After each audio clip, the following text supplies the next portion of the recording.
Stephanie, the podium where staff present from, you control that, correct? That has nothing to do with me. Perfect.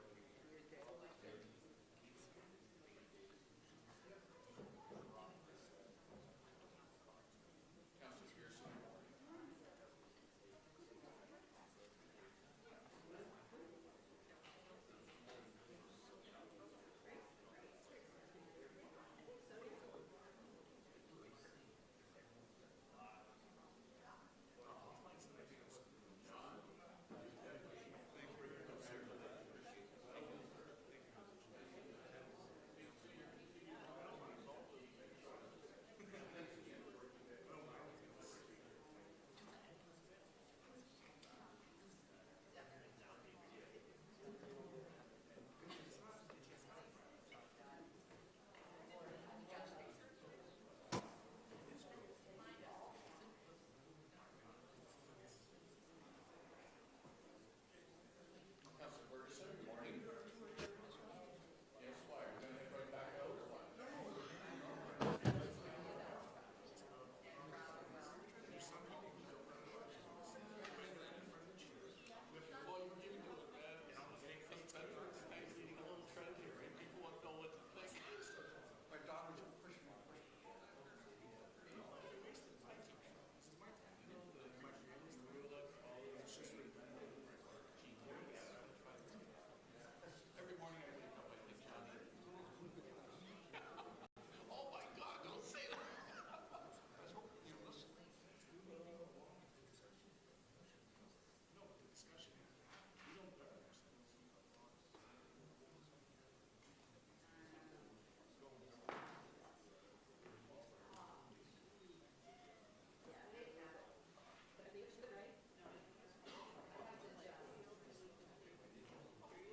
Members of council, staff, ladies and gentlemen, members of the media, welcome to our budget meeting of the General Issues Committee today, February 1st.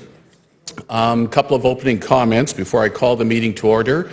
I wish to thank Councillor Brenda Johnson, who was kind enough to fill in for me in November while I was a primary caregiver at home. And honorable mention to Mayor Eisenberger and Councillor Green, who also offered up their services. To the other 12 of you who did not, we will need to repair and restore our relationship sometime in the future, but thank you very much. I'd like to also congratulate Deputy Chief, Fire Chief John Verbeek on his recent announcement. Nice round of applause for the new deputy. Pardon me? Oh, thank you, Councillor Skelly. That's great. Yeah, well, we'll see. That might deteriorate as the night goes along. But anyways, also, in spite of the new rule and procedure, which is in place, and I will respect the majority of council's wish, everything's at the discretion of the chair. And I noticed over the last week, when members of council, I thought were on a good train of thought, good Q&As with staff, that sometimes they felt curtailed with the new rule. So I'm going to allow some flexibility if I feel they're not abusing it before they get to their 5-minute speech. So we'll keep that in mind. And lastly, let's remember that this month is a month when everyone should have a bit of a heart. Okay. All right. So I'm sorry, a little mushy, but I had to throw that in. Okay. So let's call the meeting to order. Members of council, members of the public are advised that our meetings are webcast live by the City of Hamilton, temporarily archived on the city's website. Other individuals and the media may also be audibly and/or visually recording this meeting. As well, a reminder to all my colleagues that are addicted to their electronic devices, please switch to non-audible function during committee meetings. Approval of the agenda. Madam Clerk Paparella, are there any changes? Mr. Deputy Mayor, yes, they're added item 3.1, the minutes of the January 30th budget meeting, as well, although it's not an amendment, it's not an addition to the agenda, I just want to bring to your attention that there is an amending motion on pink before you that we need to do as part of the minutes. Thank you. So first of all, Legislative Assistant, we need a motion to approve the agenda as amended. Moved by Councillor Ferguson, seconded by Councillor Partridge. All in favor? Any opposed? Motion carried. Thank you. Declarations of interest. Councillor Partridge, declaration of interest? Yes. Yeah, you need to just There you are, Councillor. put me on there. Okay. You're on the speakers list. Thank you, Chair. And I just wanted to let everyone know for quorum purposes, I do need to leave by 11:15. I will be returning at 12:30, 1:45. Thank you. Thank you for that, Councillor. Your due diligence, appreciated.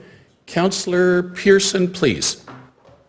Thank you, Mr. Deputy Mayor, and I too will declare the conflict of an amending motion that's coming forward with regards to rental housing later in the meeting. Thank you. So duly noted, Legislative Assistant. Thank you. No further speakers requesting. Approval of the previous minutes of January 30th. Councillor Aidan Johnson, would you introduce your amending motion at... Yes, Councillor Marula. Hang on, Councillor Marula, hang on. Let me get you under the speakers, and now you can speak, please. On the actual motion, Yes. 3.1A, I'd like to declare an interest to prevent a conflict since it's related to the licensing rental units. Legislative Assistant, so duly noted. Thank you, Councillor Marula. And hang on, and Councillor Ferguson, please. Yes, similar to Councillor Partridge's announcement up at the airport at noon as chairman of the committee, I should attend that. So I'll be stepping out for a while at noon also to go up to that announcement with WestJet. Thank you. And the mayor will be there as well. Thank you for both of you for the alerts, and we'll do our darndest to maintain quorum throughout this day. Thank you very much. Councillor Green, did I overhear you saying you wish to declare something? If you could get on the speakers list, please. And now just 1 second, and you're on. Thank you very much, Mr. Speaker. I appreciate you. I would like to declare an interest under protest because I am still not clear it's an interest based on the way that we declare interest around this table. Thank you.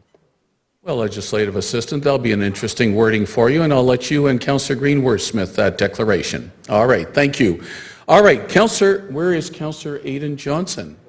He's not here. So can somebody please possibly do his amending motion? Councillor Farr, are you comfortable doing that? Councillor Green is coming. I can't. No, he can't do it. Yeah, it's all before you, and I would move that second by Councillor whoever doesn't have a... Councillor Skelly, how's that, please? Councillor Farr, and all of you, and my apologies for being absent on Tuesday during the P&D. budget meeting presentation, but I understand this came out of that, and that's why, Stephanie, we need the amending motion, correct? Mr. Deputy Mayor, yes. The reason the motion is before you is staff is funding the part-time FTE for less than 24 months in the existing budget for 2018 operating budget, so there's no impact to the levy. So that needs to be removed. The part that does need to be put forward and approved, which you just did, is just the direction to report back. Perfect clarification. Councillor Farr, Councillor Skelly, all understood, all in favor? Any opposed? Motion carried. All right, we're under 2 staff presentations today, very important departments, Community and Emergency Services, Operating Budget Overview. Yes, Stephanie? I'm sorry, Mr. Deputy Mayor, just a motion on the minutes as amended, please. Minutes as amended. Moved by Councillor Conley, seconded by Councillor Ferguson. All in favor? Any opposed? Motion carried. Councillor Aidan Johnson, we looked after your matter, hopefully in the way you wanted it looked after. Thank you very much. Okay, minutes as amended have been approved. The new General Manager of Community Service and Emergency Services, Paul Johnson, no stranger to this chamber, but in a new title and a new role. Welcome, Paul. Take as much time as you need to present the very important operating budget. And I'll just say right off the get-go, a huge thank you and commendation to the acting General Manager over the last year, Vicki Woodcox, who did a fabulous job.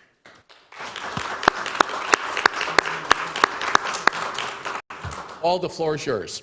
Thank you, Mr. Deputy Mayor, and it is great to be here to do my first budget presentation as a staff member here at the City of Hamilton.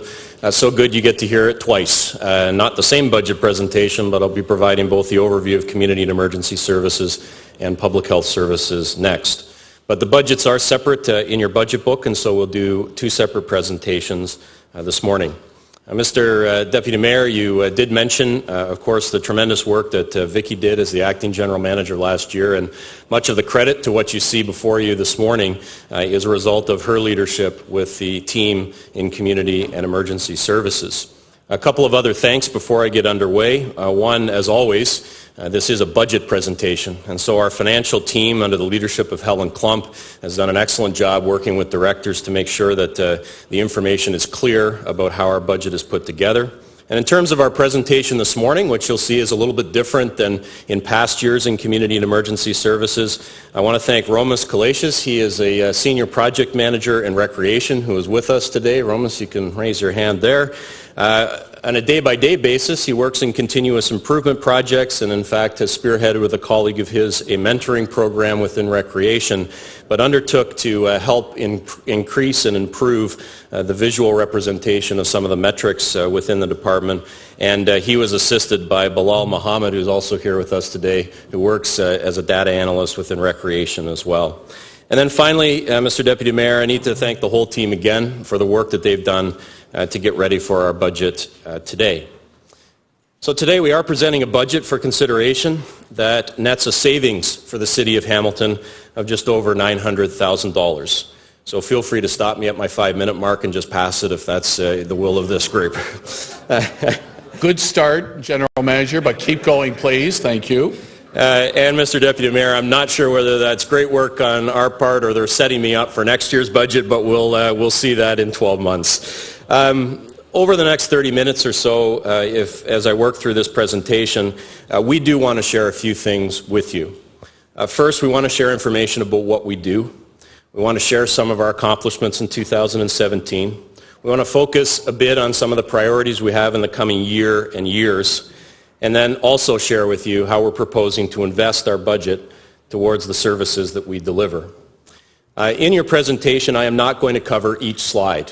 On occasion, with a department of this size, there are slides that have lots of words on them that I leave for both your consumption as well as the public's, because we did want to share an overview of all the work we do, but we will highlight some things as we move through the presentation, and I'll let you know when I'm going to skip ahead in the slide deck. So let's begin. When Chris presented to you a couple of weeks ago, he talked about our Trust and Confidence report and that portal on the website. And he talked about our services and sub-services. And these next 4 slides indicate to you the services and sub-services that make up Community and Emergency Services. So when you go to that website and you click on the various services, this is a bit of a guide for the work of what we do in this department. And you'll be able then to see the metrics as they are developed through that trust and confidence part of the city's website. So there are 4 pages of it, and you can see that with a department of this size, there are a number of services and sub-services that we deliver. The next 2 slides, beginning at slide number 7, give you a bit of an overview of the impact of that service in the community. I call these a bit of our money slides. This is how the investment of the resources of community and emergency service manifest themselves in the community. I'll highlight, for instance, that we subsidize 13,300 childcare spaces in this community. We provide 430 long-term care beds, 270 of those at Macassa, another 160 at Wentworth Lodge. I'll also highlight a number, the 699, which is our contracts with community partners. Community and Emergency Services delivers a lot of direct services that our residents rely on every day, but we also rely on a large network of community providers to help us with that. These could be sport organizations and recreation providers. These are our residential care facilities and our emergency shelters. And so some of the investments that we make in critical services are actually delivered by some of our strong community partners. And it really allows us to do even more work, and at times do it in a better way through partnerships. On this second slide, I'd highlight that we responded through fire to 31,617 incidents. We support 13,800 social housing units. And I'll also point out that despite the conversation we will have when we get to the paramedic budget portion of the presentation around some of the stresses and strains with offload, when it comes to those emergency calls, what they call full lights and sirens, our average response time is still 7 minutes and 13 seconds, well in a range that we feel is acceptable. We always try and do better. But our citizens can be reminded that when it comes to those important emergencies, we are there, and we are there as fast as we possibly can. A few of the highlights from 2017. We start in our area of childcare, working with young children. Last year we created 598, just under 600 new childcare spaces. But the best part of this slide is that big red cross that goes through the wait list. For families in this community that rely on child care fee subsidies, there is no wait list in the city of Hamilton. That is a result of 2 things. One is a strong commitment from our provincial partners to invest in child care space creation. But the other piece is the strong work of our staff to find new and better ways of moving families through the process of applying for fee subsidies. When I was working at Wesley Urban Ministries and the chair of our Best Start network, I heard of wait lists that were 1,500, 1,700 long for fee subsidies. Today in the city of Hamilton, there is no wait list. In recreation, on the other end, perhaps of the age spectrum, we've started some new programming for those who are 55 plus in our community. It's called It's Your Day, and it's operating in a number of rec centers. And it's an opportunity for not only recreation activities to occur within our rec centers, but also a series of workshops and presentations to adults that are in that 55 plus range. It is part of the commitment of the Recreation Department to ensure that older adult programming is built into all of our facilities, not just those that have a dedicated support for seniors. We are in the area of homelessness moving very swiftly towards more of a housing-first approach. And our targets have been exceeded in the number of people that have been welcomed into that programming. Housing First is a philosophy that says the first thing we should do with those experiencing homelessness or precarious housing is actually get them housed. And from there, wrap services around them to work on some of the other issues.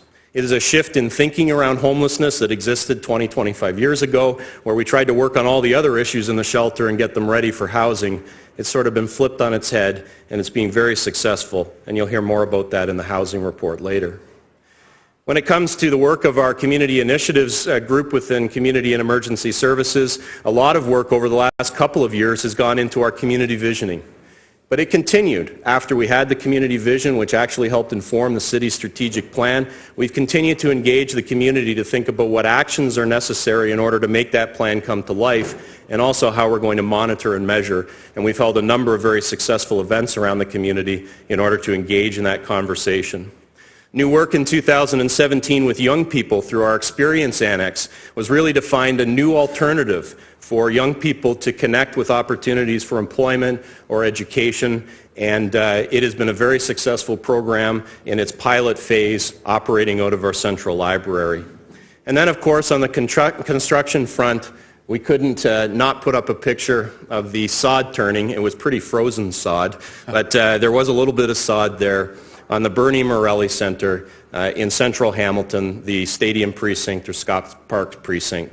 This is a major initiative of the city, and it was a really spectacular year. And if you drive by there, you can see the construction coming along. We're going to talk a little bit more about that in some of the future work as well. So the next few slides, which I am going to skip through, give you another series of highlights from all of the divisions across community and emergency services. As you can imagine, with the amount of programs and work that we do, we simply didn't want to spend hours upon hours highlighting all of the things, but I will point out to you that these are very important activities that are going on and went on in 2017 within the division. So I'm going to skip ahead to the trends and issues portion, which starts on slide 16. And really, when I talked to the leadership team early in January about the trends and issues in this department, it boiled down to 4 areas. One of the trends and issues that we deal with constantly in community and emergency services is changes to legislation. And why I put that on is that sometimes those changes in legislation actually cause us to reprioritize how we're doing our work. We need to comply with new rules and regulations that come out as a result of changes to generally provincial legislation is where we are most impacted. And so across all our divisions, there are a number of acts that are either before the legislature or have been passed, and we're waiting on the regulations and how we'll have to change our service delivery to align with that. It's a theme you'll also hear within the Public Health Services report that's coming later. We are also in community emergency services, also always keeping our eye on the growing and more diverse community that exists here in Hamilton. So our population is increasing, and that places demands on our services. You can think from a perspective of providing recreation that we need to keep our eye on where those growth centers are so we can be on top of that in the future as it moves forward. But on all our service delivery angles, we need to be aware of our changing community. And the merger of public health and community services offers us a great opportunity to further support our service delivery through the evidence and data that public health collects on the health of our community. From an infrastructure perspective, as you saw on one of those earlier slides, we have a lot of facilities. When you talk about recreation facilities, our fire halls, places where our paramedics do their work out of, we have a lot of facilities, not to mention the major offices that house our administrative and other programs such as Ontario Works. Those are always in need of repair and renewal, and particularly in recreation, the need is always greater than the amount of resources that are there. But we continue to find creative and innovative ways to renew our infrastructure. An emerging piece, though, is also the infrastructure renewal we need to do around our technology. The people that we serve are demanding more and more that our services match their connections in an electronic way to our community. And so we are thinking of ways, and we'll share a couple of our ideas in terms of new programs that are around some of our technology infrastructure. And then the last thing is, when you work in a human services environment like we do in community and emergency services, the world can change on a dime, and crises and things can emerge that we need to respond to. A particularly long string of cold weather days causes us to have to jump into action. The opioid crisis that takes off in the community requires a response. And as you hear, as have heard in the last few days, and we sent out a report that updated you on it, the issues that continue to exist within our hospital system that impact our paramedic services are things that the external environment injects into our work that we have to take care of. In terms of major initiatives, one of the first things that I've put in here is metrics. This is simply an example of some of the work that's on the city's dashboard in terms of metrics. All of the divisions within community and emergency services will be driven in 2018 and beyond to do a better job of describing what we do, the impact of what we do, and the trends and changes in the work that we do. One of the interesting pieces by putting FIRE up here is that we're actually looking at not just how we can provide quarterly updates on some of this information, but maybe how we can provide more recent updates. Some of the information we have is literally real time, and our citizens may be interested in that on more of a day-by-day basis. Some of our major initiatives in 2018 include the exciting work that we are doing around the development of the city's first urban Indigenous strategy. This is a strategy that is about righting our relationship with our Indigenous community here in Hamilton. It is about reconciliation, and it is also about how we can change our approach to service delivery and our understanding of the context of First Nations persons when they access our services. Related to that a little bit is also the implementation of our poverty reduction plan, because as you know, your investment, particularly in the area of housing, had a specific strain that was put forward for our Indigenous peoples. The fact that that was delivered to them so that they could self-determine how best to use that has been a source of celebration within our Indigenous community. And we are going to be delivering more around housing, both in the construction field. Both your investments and the federal and provincial investments will help us build more housing. We are going to look at models of delivery of that service that can be more responsive. And we're also going to have a better access to information, because in 2018, the City of Hamilton will bring into its fold the social housing wait list. We all know the big number, over 6,200 people on that wait list. But we often don't know all of the pieces below that number in terms of the makeup of the people that are on our wait list. We will have a better opportunity to do that with the great people that work in our department who can crunch the numbers. We talked about the Bernie Morelli Centre, but I wanted to show you a bit of a rendering of what it will look like when it is completed. And I've put those two slides in because this is a bit personal for me too. My very first project at the City of Hamilton, a month and a half into my work here at the city, was to sit down with Councillor Morelli and talk about this new centre. He wanted it to be a gem in the heart of the city, and he wanted it to be a real centre where all ages could come and participate. And when you hear about the plans as we get closer to the opening, which should happen at the very end of this year, you're going to be excited by all the activities that will come out of our newest large-scale recreation facility. But that's not to say we're not renewing and looking at other pieces of our recreation work. This is just one of the major things in 2018. And you've heard about our childcare space increasing. Well, we're going to continue to do that.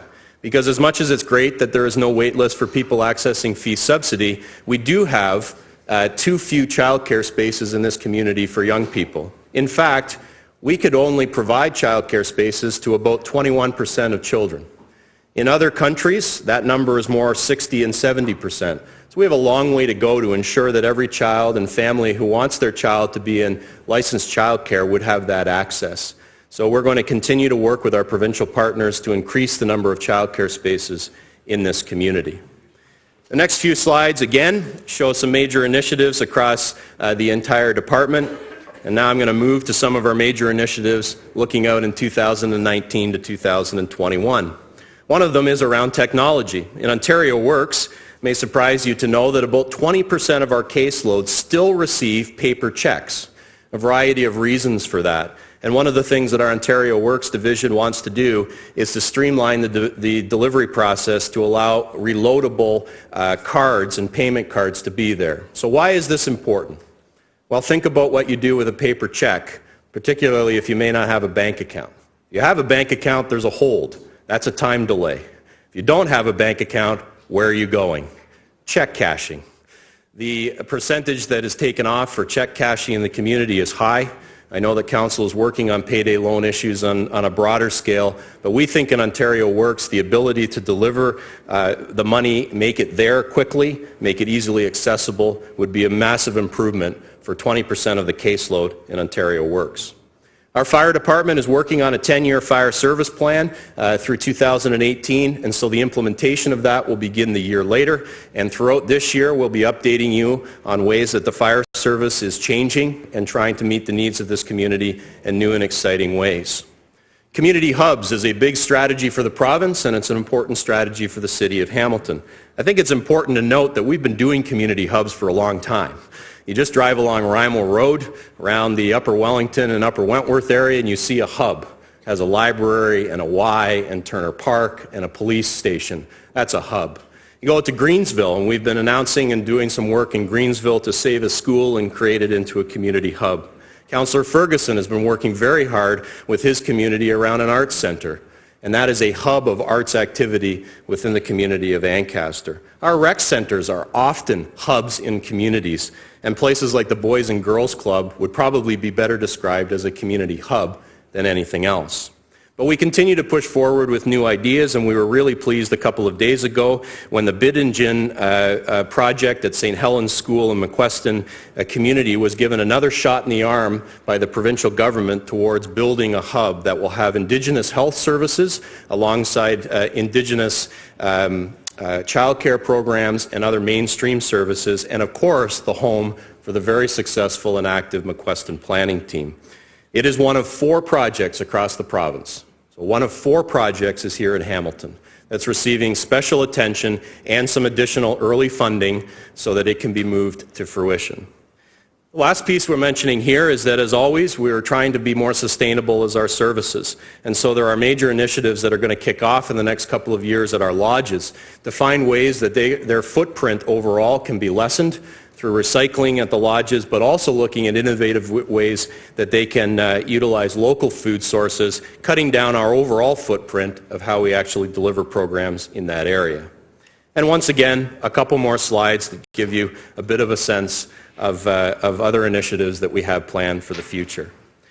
So now we get into the meat of the presentation. And as I move through here, you'll see metrics for each division, as well as the financial information for each part of this organization. From an overall perspective, you'll see that in Community and Emergency Services, there is a net reduction of complement of 24 full-time equivalents. That is solely related to the work that happened last year in Ontario Works. We'll talk about it more in their divisional report, but I can say to you that all of the targets that were set in terms of that restructuring in Ontario Works were met. The staff are off the contingency funding, and we are down to the targeted level of staff overall. I will just note for you that the dotted box around the Director of Housing is that in last year's budget, the Director of Housing position was cut, so there is no permanent Director of Housing position. However, during last year, because of the work that was happening towards the merger of Public Health and Community Services, the rest of that division sort of stayed intact.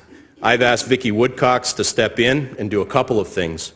One is ensure that we have a very clear understanding around this room of what's happening in the area of housing, and also to think about how we'll restructure that group as we move forward. And couldn't have a better person doing that. The transition for her from the acting general manager to tackling this is, I can tell you, a godsend from my perspective. We're just going to spend a couple seconds on 2 slides that give you the gross picture, and I don't mean gross as in it's ugly, I mean the gross expenditure picture of Community and Emergency Services. This is a department with $570 million of activity on an annual basis. The net levy portion of that is much smaller, somewhere in the neighborhood of $225 million, but I think it's important for you to understand the size and scope of that.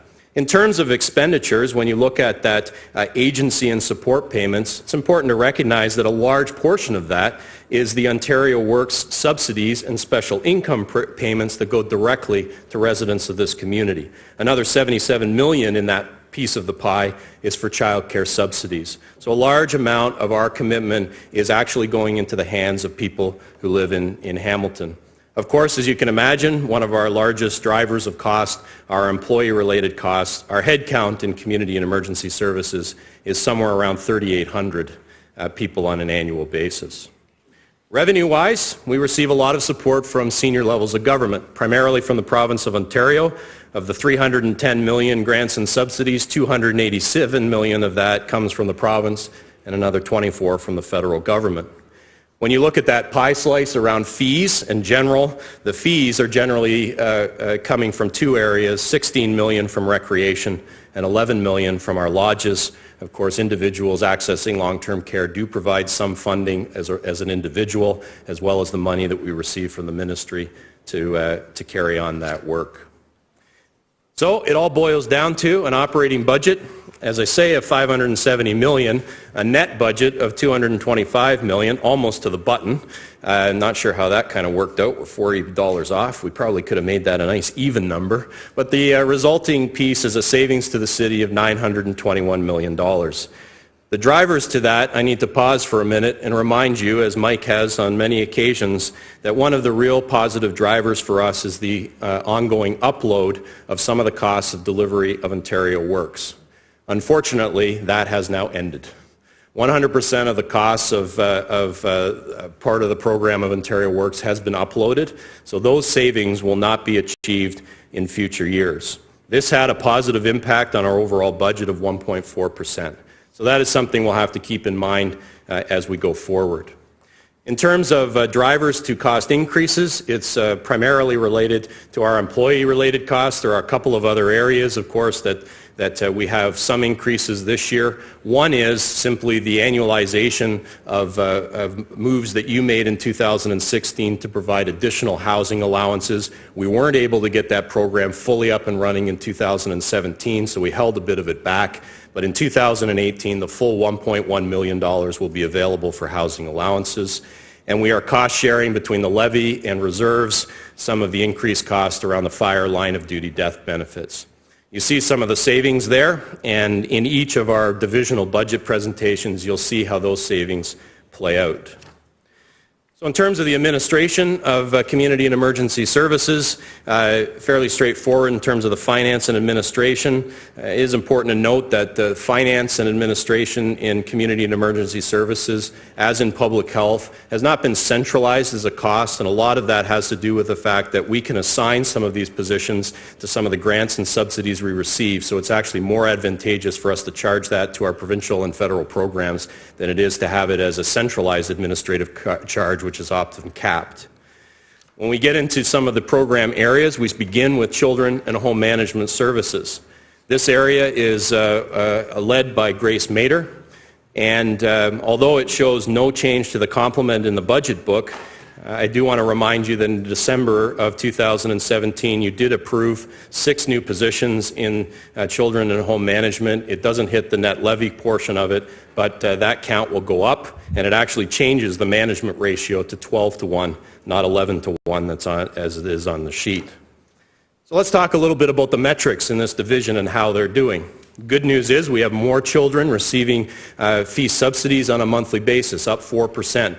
And 3,180 children on average each month are receiving some level of subsidy.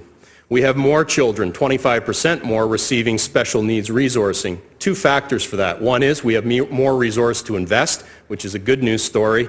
The second is we are seeing more children needing special needs resourcing within our programs, and that adds a bit of complexity and challenges to our child care providers. I do want to spend just a couple minutes on the slide in the lower left that talks about the $21 million that is being invested to support early childhood educator living wage.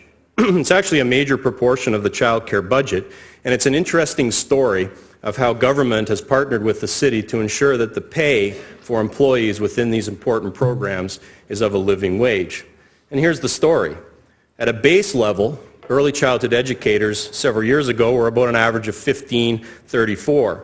With some of the enhancements that we've been able to make, the first step was to about $18.68 an hour. And more recently, it's moved up to $20.68 an hour. So direct investment to wages to allow us to recruit throughout the system highly qualified people to work with children whose brains are in that very active stage of their development. And I tell that story a little bit because for those of you who are on the Emergency and Community Services Subcommittee, you know that in other sectors, the pressures around wages are not met with any particular funding from their ministries. So here is a ministry and a portion within government that has taken it upon themselves to support that. I'll also say that we've also received stabilization funding, which will allow child care centers to meet the challenges of minimum wage. So Grace comes in with an overall savings to the budget. You can see here that there's savings across the board, and some of that was actually very good work of analyzing the budgets and understanding where some of our admin resources could be better placed within our provincially 100% funded programs. So the result is, in her budget, all the drivers are positive. From a housing services perspective, as I mentioned to you, the position, though technically not existing within our structure, is being occupied by Vicki Woodcocks at the moment, and she is going to work at a plan which we'll present to you throughout the year as to how our housing work will unfold. In terms of metrics, at the top right, I'd really like to talk about the Housing First participants. It's wonderful that we have people getting housed out of shelters and out of precarious housing positions, but the 93% number is the one that I want to share with you as a key metric. 93% of those we house remain housed a year later. And I always said that the important thing about homelessness was getting people housed and keeping them housed. And this program is doing a fantastic job of that. And as you go out to 24 months, so if we look back to 2016 folks that got into those housing programs, the number drops only 1 percentage point to 92%. So some pretty impressive work that's happening. Also, I think important to recognize the lower right-hand statistic about the 224 households receiving rental assistance. This is the assistance that you provided through your net levy funded program, the $1.1 million that I talked about. So I know it was a little slow getting started, but we now have a number of households that are receiving rental assistance through the investments that you made as council. Overall, in the housing area, we end up with a savings of $814,000 or 1.8%. So some good news around that. In previous years, the housing budget's actually been one of the pressures within the department. And as we look at all the areas of housing, it's important to note that some of this resource is about building new housing, but much of the resource in the social housing line, for instance, that's a gross of $52.9 million, is about supporting the nearly 14,000 units of affordable housing in this city. One provider, one you know very well, City Housing Hamilton, accounts for about 50% of those units, but 41 other providers provide the other 50%. And we're required as the system manager to help with certain funding envelopes to allow that social housing to continue to develop, as well as providing some capital repair programs to assist them with the ongoing upkeep of units. The other line item that is often talked about and always has pressures within it is the Consolidated Homelessness Funding, which is the CHPI line within the budget. That is where we fund a lot of our work with emergency shelters and residential care facilities, and of course, in recent weeks, we've heard about the pressures within those systems to keep up with changes to the minimum wage. So when you look at the drivers, there are some increases, one of which I talked about is the annualization of council-approved funding. And in social housing, it's a good news and bad news story. We lost a little bit of money, a reduction in funding for some of the federal rent supplement programs, but the other side of that is that we were able to achieve a lot of savings in some of the mortgage renewals that were coming due that were much lower, and including also some lowering of the property taxes, most significantly taking City Housing Hamilton off the municipal tax base.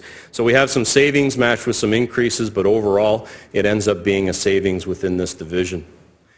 In Ontario Works, we have Steve Jakes doing a fantastic job of not only restructuring this organization, but also thinking about how we'll deliver services in a stronger way. We're slowly moving towards the implementation of a system which will allow us to provide benefits to those that are applying for them even faster than we do today. The key goal for us is to make sure that when people first arrive and need assistance, that we can make that happen as fast as is humanly possible. And so we're going to separate out a little bit of that administration and that intake from some of the longer-term case management work so that we can deliver results to Hamiltonians faster than we do today. There you see the reduction in staff of 24, and as I say, we got to the targeted total of 270 FTEs, and we also have removed staff from being paid for out of reserves and a combination of other funding under the contingency program. So now they're entirely off that system. When we go to the metrics, we still have close to 13,000 cases in Ontario Works. It represents over 24,000 Hamiltonians. And I do want to draw attention to the metric at the bottom, which is about our Helping Hands program. Of course, one of the pushes in Ontario Works is always to help people find ways to get into employment. And we're doing that in a variety of ways. We actually have about 14% of our caseload that are earning while they're on Ontario Works. So they're getting in slowly into that job market. And this is where Ontario Works can be that extra support as they build skills in the workforce and they're able to move forward. The other way we do that is through programs that provide some job training like Helping Hands. Helping Hands is there for community members who may have difficulty keeping up with their property issues or snow removal, and we provide training to clients at Ontario Works, and then we go out and do the work. This is a program that celebrated its 40th anniversary, and at that 40th anniversary celebration not long ago, I met Mrs. Streeter. She's 92 years young, and for the last 12 years, she's been utilizing the Helping Hands program. They help her with yard maintenance, they help her with lawn cutting, they help her with snow removal. And what she said to the participants in that celebration is, without you, I wouldn't be able to stay in my home. It helps me keep active. And just let me tell you what keeping active means to Mrs. Streeter. She delivers Meals on Wheels. She does water aerobics twice a week. And I walked away feeling that I am incredibly lazy. 92 years young and supported by our Helping Hands program on a regular basis. Within Ontario Works, obviously the good news story is that the 100% uploading of the cost of benefits, so that's the direct payments that go to folks in the community, is now 100% on the provincial shoulders, so we again gain that benefit.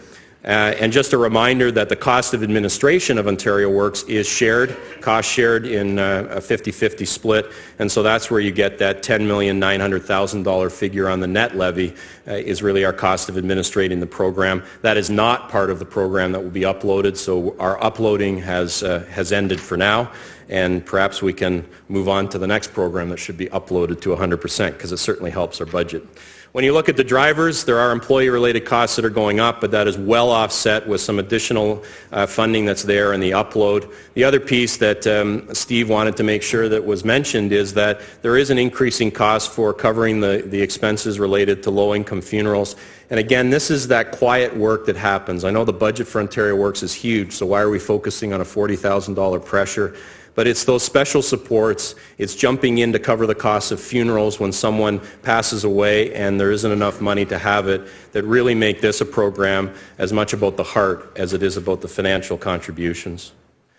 Our lodges, I'm going to start with the metrics because there's two lodges, but we've combined some of the metrics together. There's a few things I'd like to comment on here. One of them is that we have over 700 people on a wait list for long-term care who have selected our lodges as their first choice. We could more than fill the entire number of beds we have with our two lodges with those on the wait list waiting to get into our city-run facilities. The other piece I'd like to talk about is at the upper left-hand side, and it's a slide with a number of numbers on, and let me take you through why we've put this here.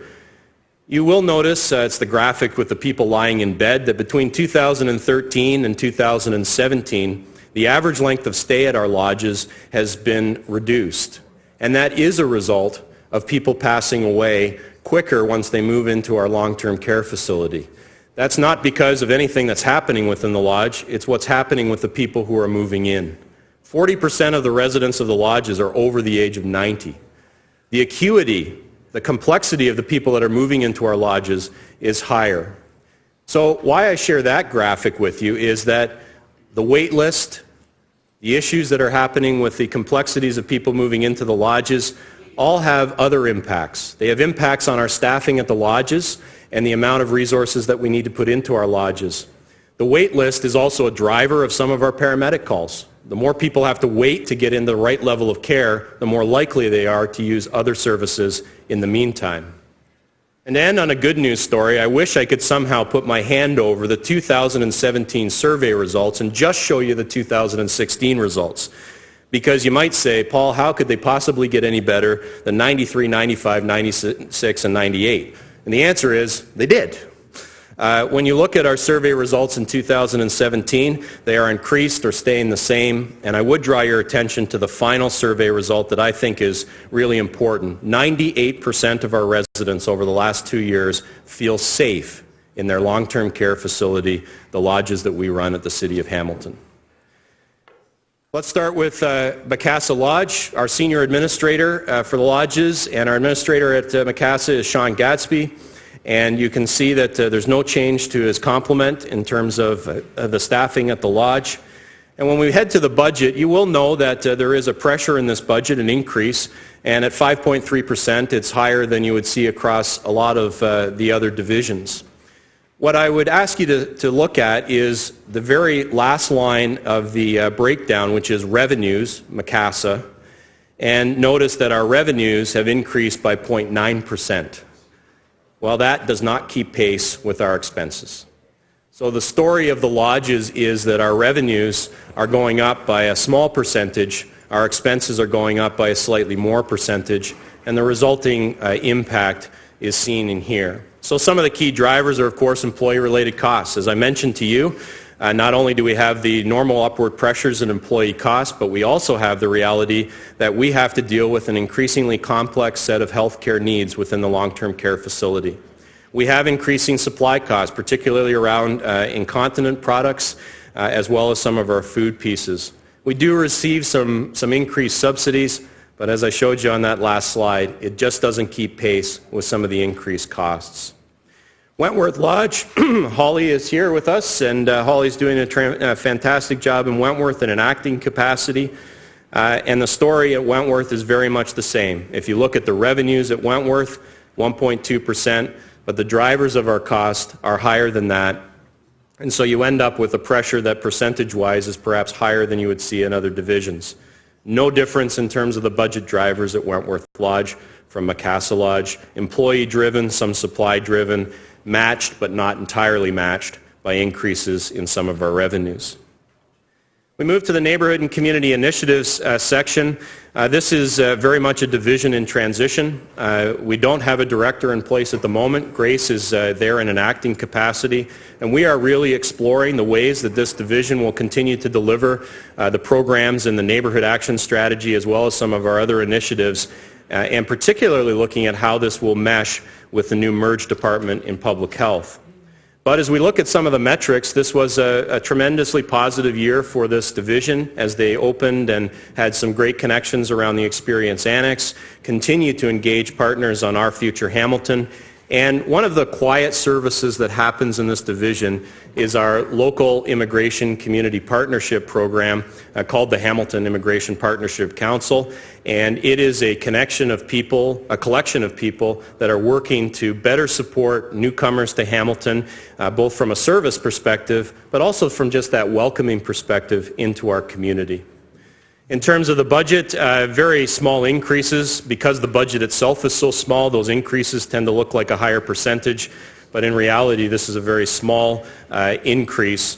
And when you look at the drivers, the employee-related costs are obvious, but the other piece that I do want to highlight is we did within this budget provide a bit more operating support for the development of our Indigenous strategy. It had the staff dollars in place, but very little other ability for them to do anything around materials, around some of the projects and programs and events that they wanted to run. So we put in a modest budget for some of the operating costs associated with the development of that strategy. In recreation, Chris Hurstek is delivering a number of key things, not the least of which, of course, our big new recreation facility in the stadium precinct. There is no change to the complement. Of course, the FTE at 409 always looks so small for recreation, but in reality, the head count is closer to 1,400.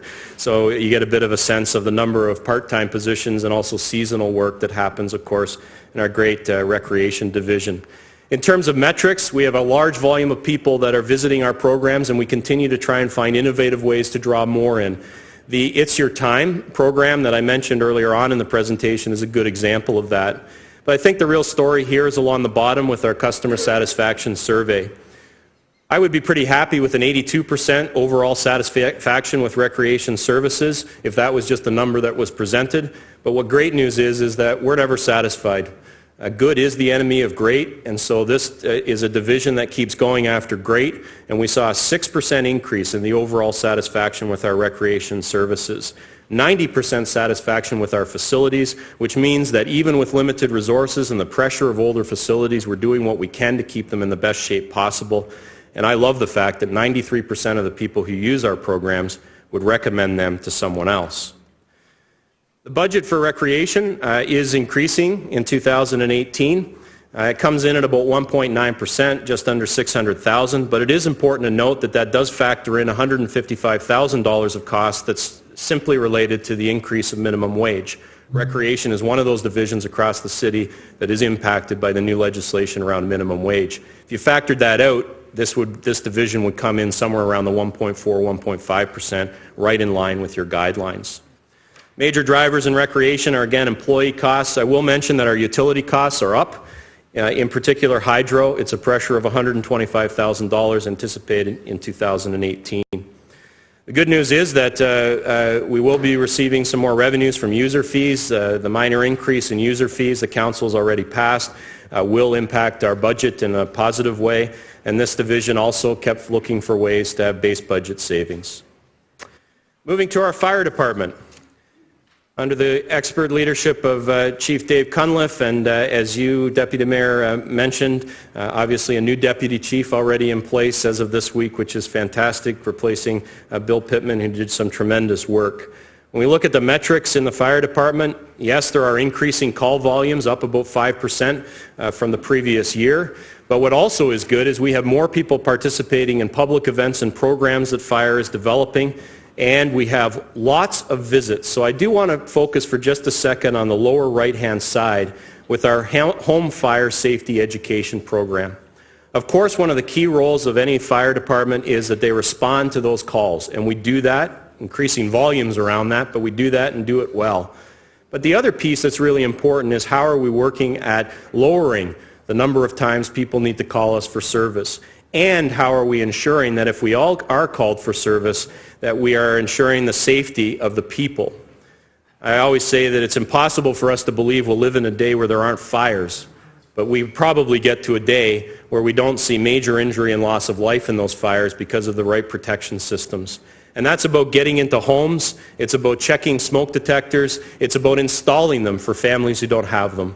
And I think our fire safety education program, when you look at the 11,000, nearly 12,000 homes we visited, this is a program that keeps our folks in the community and makes our fire department more visible to people who may not have to call them for service. In terms of the budget, it's coming in right at the guideline at 1.5%. It is a major driver of the increase overall for in terms of the increase is really driven by employee-related costs. There are some fuel and supply issues, and of course we do have the implementation of the line of duty death benefit, and as I mentioned, 50% of that is hitting the net levy, the other 50% is funded through reserve. And finally, we end with the divisional budget for our paramedic service. And I just want to spend a couple of minutes responding to what is becoming an increasing concern both from the community and media perspective, as well as as our own department, about the increasing amount of time we are spending in hospitals, waiting for people to be taken into care by the hospitals.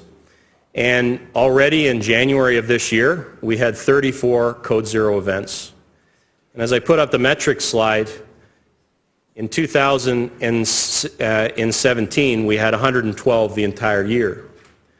Chief Sanderson is concerned that this is not just an episodic piece. It is not just related to the flu season. January is always a bit high, but in contrast, in 2017, January was at 21 Code Zero events. So we have 34 this year, 21 last year. We're worried about where this is going.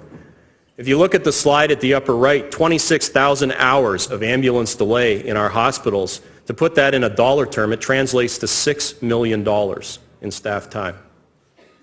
So this is an issue that we need to tackle for a variety of reasons. You'll know I put up the slide that says, when we're full lights and sirens, we are still arriving in good time. What we're not able to do is for those lower emergency level calls arrive with the same timeliness that, as our chief says, Hamiltonians expect. And those slightly lower costs are not a paper cut in the general manager's office of CES. That could be a fracture, could be a broken hip. And for that individual who may have to wait up to 90 minutes for the ambulance to arrive, I can tell you that they don't feel that their emergency is any less of a level than the others. We need to deal with this issue, and we will continue to bring back information about ways that we can start to attack this. The other piece is we need to do it for our people. The frontline paramedics that we rely on in this community are feeling the stress and the strain, and they simply cannot keep up at this level and expect not to have issues of burnout and frustration rise to that level. And you've certainly heard that not only from our chief, but also from our union leadership, and we would agree wholeheartedly. So I asked Mike, do you want to be cheeky and put out of stock on your slide? And Mike said, absolutely. Because in reality, that's what it is. We just don't have the ability to respond. And if we were out of stock in anything else, we would be worried and figure out a fix to it. And we're going to continue to work with you around what some of that looks like.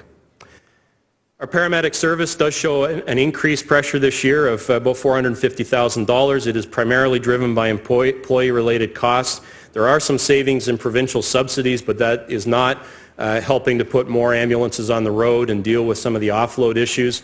Much of that is related to some of our great work in paramedicine, but I have to tell you right now, it seems hard to focus on anything else except the acute issue of how we deal with these offload delays.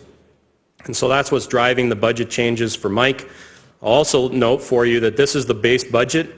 You will note in your budget book that there is a, what do we call them now, business case. Enhancement was the old terminology, but business case coming forward for increased staffing in paramedics in the coming year.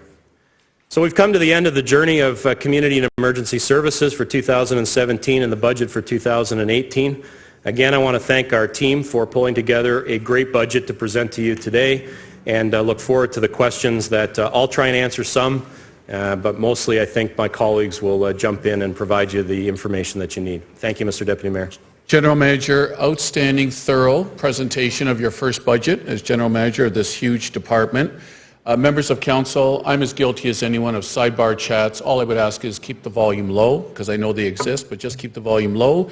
And Councillor Marula, I monitored, was first on the list. However, the system, Darrell dropped him. So Councillor Marula, I'm going to go to you first as a question of the General Manager. Thank you, Mr. Chairman. Just, Paul, on the one issue, and I'm not sure which file, what page it was on, but regarding OW recipients and the exploitation of them with the check cashing businesses, and I'm just talking with a number of people, I think it would be advantageous for us to look at the feasibility of seeing if our Ontario Works clientele and their monies can be deposited to one banking institution through a request for proposal or some sort of business agreement with them. It could be the credit union here with our employees, or it could be an RFP to all the banking facilities to see if anyone's interested in doing that. So through you, Mr. Chairman, just wondering on that thought process, because I know you had said that we wish we could do it, but I think we may be able to do it if we have a business relationship with a banking institution to just deposit that with every Ontario Works client, they receive a bank account, and that money be transferred to that account. So through you, Mr. Chairman, at the appropriate time, I'd like to sit down and work on drafting a motion accordingly, but if you could just elaborate on that thought process. So through the Deputy Mayor, certainly the majority of the investments that we make are through banking institutions. We're talking about the percentage that still are a check-based system, so it's the minority. But I think your point's well taken. How we get to 100% coverage, so it's easy and straightforward, no fee type pieces. We'd be happy to sit down and perhaps in context, Steve, with bringing back a report on the reloadable card, we can look at the other issues around banking. So my suggestion is that we'll take that under advisement and bring you back a piece. But just so you know, many are receiving those direct deposits today. We're talking about that portion of folks that aren't able to do that for a variety of reasons, and trying to make sure that 100% of our folks don't have to rely on systems that will either take money out of the check or delay the ability for them to access their money. Which through you, Mr. Chairman, would be my point. So at the time of application for assistance, if they have an account, that's a natural direct deposit. If they don't have an account, we should have a means of being able to direct those money to a banking institution as opposed to a checking or giving them an actual check. So through you, Mr. Chairman. Through the Deputy Mayor, maybe Steve can just answer that question a little more further, Councillor. Yep. Director Steve Jakes, please. Thank you very much. Through the Chair. The reloadable card is actually a provincial initiative that will be rolled out through to the municipalities in the fall of 2018, and they are dealing directly with a financial institution. Okay. So that'll be run through one of the major 5 banks, And that card, so when an individual does come, if they don't, because of a lack of address, because of homelessness issues, if they don't have an address, they can't get a direct deposit account. They need an address. This card will not be predicated on having an address, so if you are homeless, you'll have that card. It'll be reloaded on a monthly basis, and it'll be used just like any other Interact or debit card that you have. Great. So that's actually a great program, something I applaud, and I think it will take a significant amount away from a lot of these exploitive checking companies. So on that note, I'd like to commend the province accordingly on that. I think it's a great project. Thank you. Thanks, Councillor Marula. Next on my list is Ward 15, Councillor Judy Partridge. Councillor Partridge?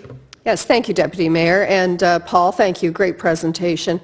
I just want to make a comment to all the staff up there. I so appreciate the work that you do and the interaction that you have with not only my office but my residents and myself personally. I just truly appreciate it. They're very, very responsive and great work all around. Could you go to slide 23, please?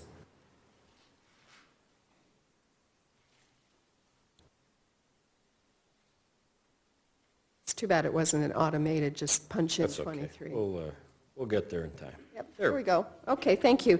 The very first two items, Mr. Deputy Mayor, the ones that I have a comment on the first one and a question as well. The youth strategy. I just wanted to let you know that yesterday I had a youth roundtable discussion out in Waterdown, and our city staff attended. Jesse was there and John was there, and we had 35 agencies that provide some level of service for youth up in the community, and as well, of that, we had 10 youth who attended.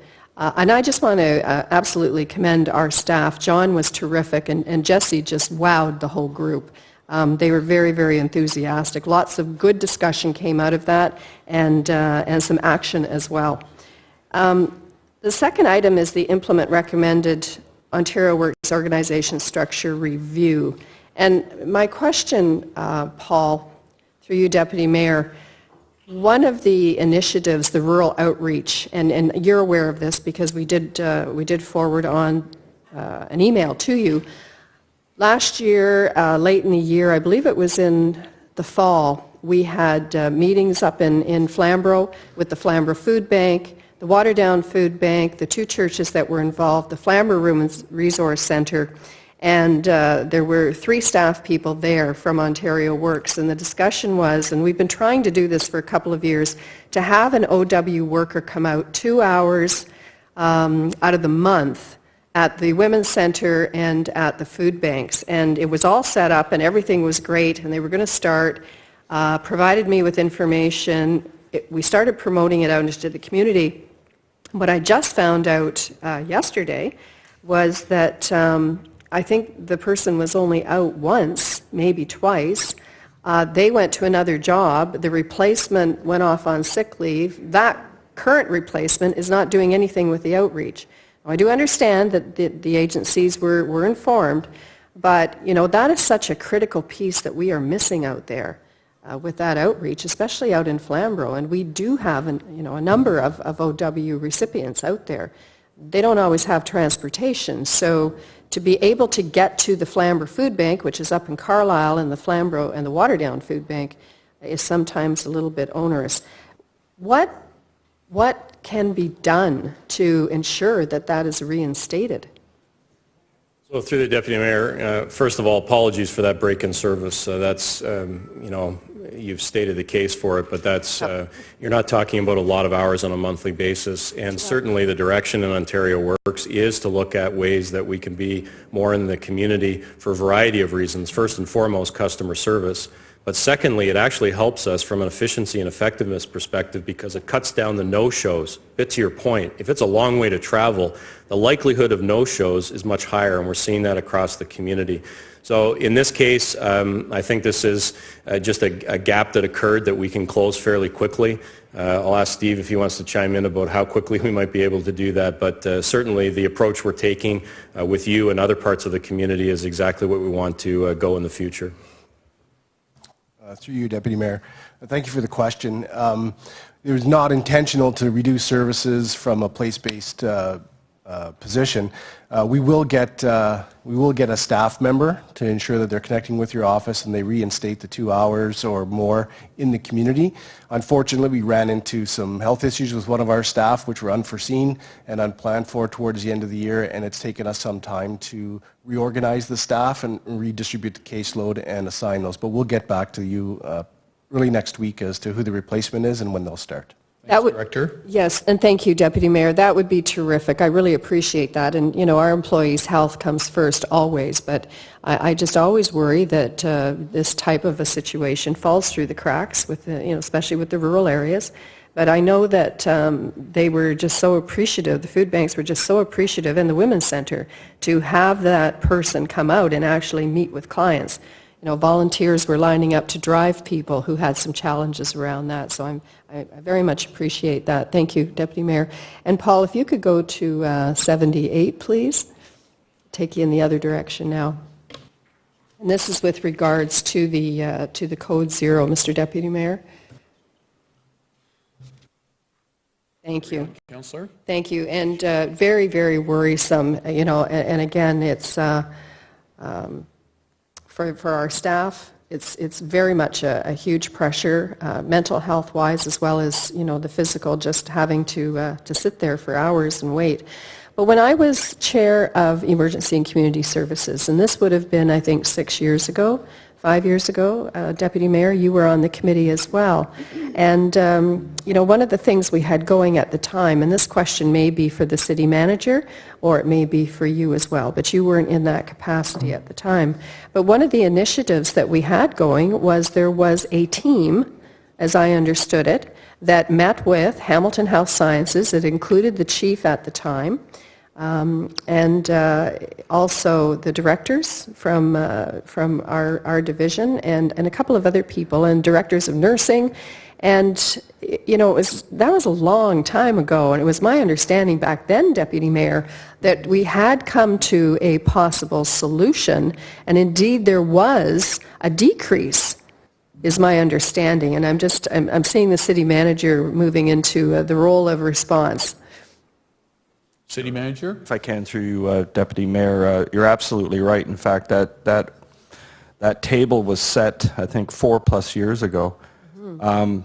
And with the parties that you just mentioned, I mean, I know Mike and Joanne, representing the city, was working with Brenda Flaherty and her colleagues, right, and Winnie Doyle and her colleagues, and I would say collectively, it didn't quite live up to its billing. I mean, to be honest with you, in terms of just where we're at right now, I'd be surprised if people around that table aren't somewhat disappointed at all the effort that went in and just where we've landed. And I mean, that's not a satisfying answer. I mean, to the end of the day, council is expected to keep writing checks, whether it be for emergency services or for housing or whatever. And it's a problem that my comment to Rob McIsaac, in fact, just recently, and through to Kevin Smith ultimately as well, is that it's getting to the point where something more significant and more urgent needs to happen, and that's where Mike, I know, and Paul and I are looking at options that are a little bit more assertive, let's just put it that way. And we want to bring that back to you, and we will be doing that in the next few weeks, because it's, all the good intentions in the world aren't amounting to much in the way of progress. And I appreciate that, Chris. And Mr. Deputy Mayor, certainly from the years that we've been on the Emergency and Community Services, and I'm very disappointed to hear that. And I'm disappointed to I'm not going to cast aspersions here, but there was so much discussion and I'd almost say excitement around having a solution to be put in place. And if it's not living up to the billing, as you say, that was intended, I've got to wonder just where did it fall apart, or what part of the initiative did it collapse, or does it need a rethink? And I'm hearing from you that you're are we resurrecting this team again? Just what action are we taking place? And I understand about the more aggressive, and I agree with you. I think we need to be really more aggressive on this. comments, please. If I can, through the Deputy Mayor, the table hasn't disbanded, but there is a conversation involving, as I say, Rob McIsaac, Kevin Smith, and now to the table Donna Cripps, and some of the representatives of our family doctors, as well as, Elizabeth. Certainly Paul is now coming to the table, but Elizabeth and Vicky and myself have been meeting with Donna and Rob and representatives of Kevin, because it's, it's more than just the hospitals, I think, that are going to have to get involved. I think Donna's purview is wide enough that she can probably bring some solutions to the table. I mean, we are looking at some of the most difficult, challenging areas of the city of Hamilton from a emergency room supply perspective. In other words, people who are finding themselves in emergency rooms on a frequent basis. And, we need to understand those areas in our city, what specifically the problems are that they're experiencing, which I don't think we should be spending too much time figuring out what we should have known for a long time, but more importantly, coming up with answers to diminish the number of people that are calling Mike and his team, to the buildings to bring people into the emergency wards, because quite frankly, the supply is only growing and it's going to get worse as we age as a population. It's, it is, I don't want to be overly dramatic here because it doesn't help anything, but this is serious enough that, it does beg council's full weight in terms of, communicating not just the institutions that are around the table trying to solve this, but to the provincial government, saying that healthcare in Hamilton is a top priority, and that we need unconventional answers, because the ones we've been hearing, quite frankly, are only resulting in you writing checks, and it doesn't make sense. So we will be giving you an update on this table that's been working for a long time. We will tell you about the work that Donna and Rob and Kevin and ourselves are doing and what we're hoping to achieve there. But we're going to give you some answers that I think, solutions that I think fit your needs and are a little bit more dramatic. So I'm not going to blurt them out right now, because I know we're working together to give you a thoughtful report on this front, but that's where we're at. Thank you, City Manager. Yeah, thank you, absolutely, Deputy Mayor. I'm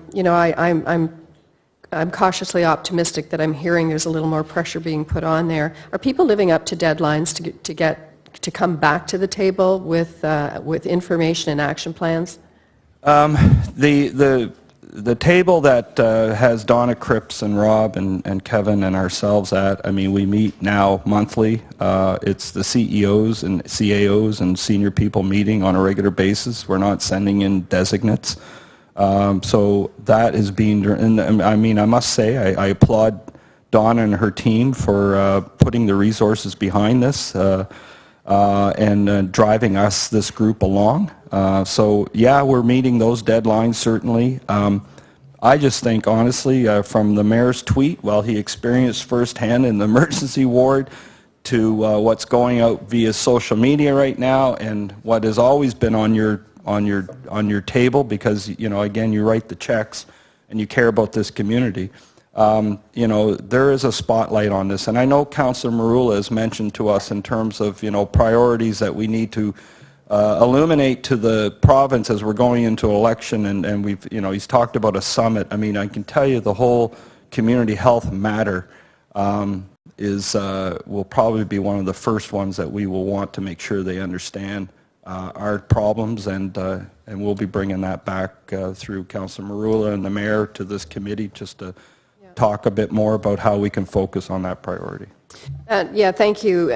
And Deputy Mayor, I think, overall we need to have a solid business case that all of the agencies involved are doing their part and able to put the numbers forward to show that, if we're certainly going to go for any more money. Lastly, I just want to say a big thank you to the chief and to the paramedic team. The majority of them, they work so darn hard and do an outstanding job. Thank you very much. Thanks, Councillor Partridge. Great line of questioning. Thank you. Now moving over to Ward 2, Councillor Jason Farr. Councillor Farr, please. Mr. Chair, if we could have Paul take us to slide 69, I have one question. 16? 69. 69, sorry, okay. Thank you, and Sorry. through you to Paul, or maybe you refer to Chris. First bullet, citywide services and programs, showing the .8 there, and I'm just wondering if we can expand on how we managed to do that and publicly ensure that this doesn't mean that we are reducing any citywide services or programs as it relates to the recreation budget, through you to Paul or Chris. Paul or Director Hersteck? So Chris can take that, Deputy Mayor.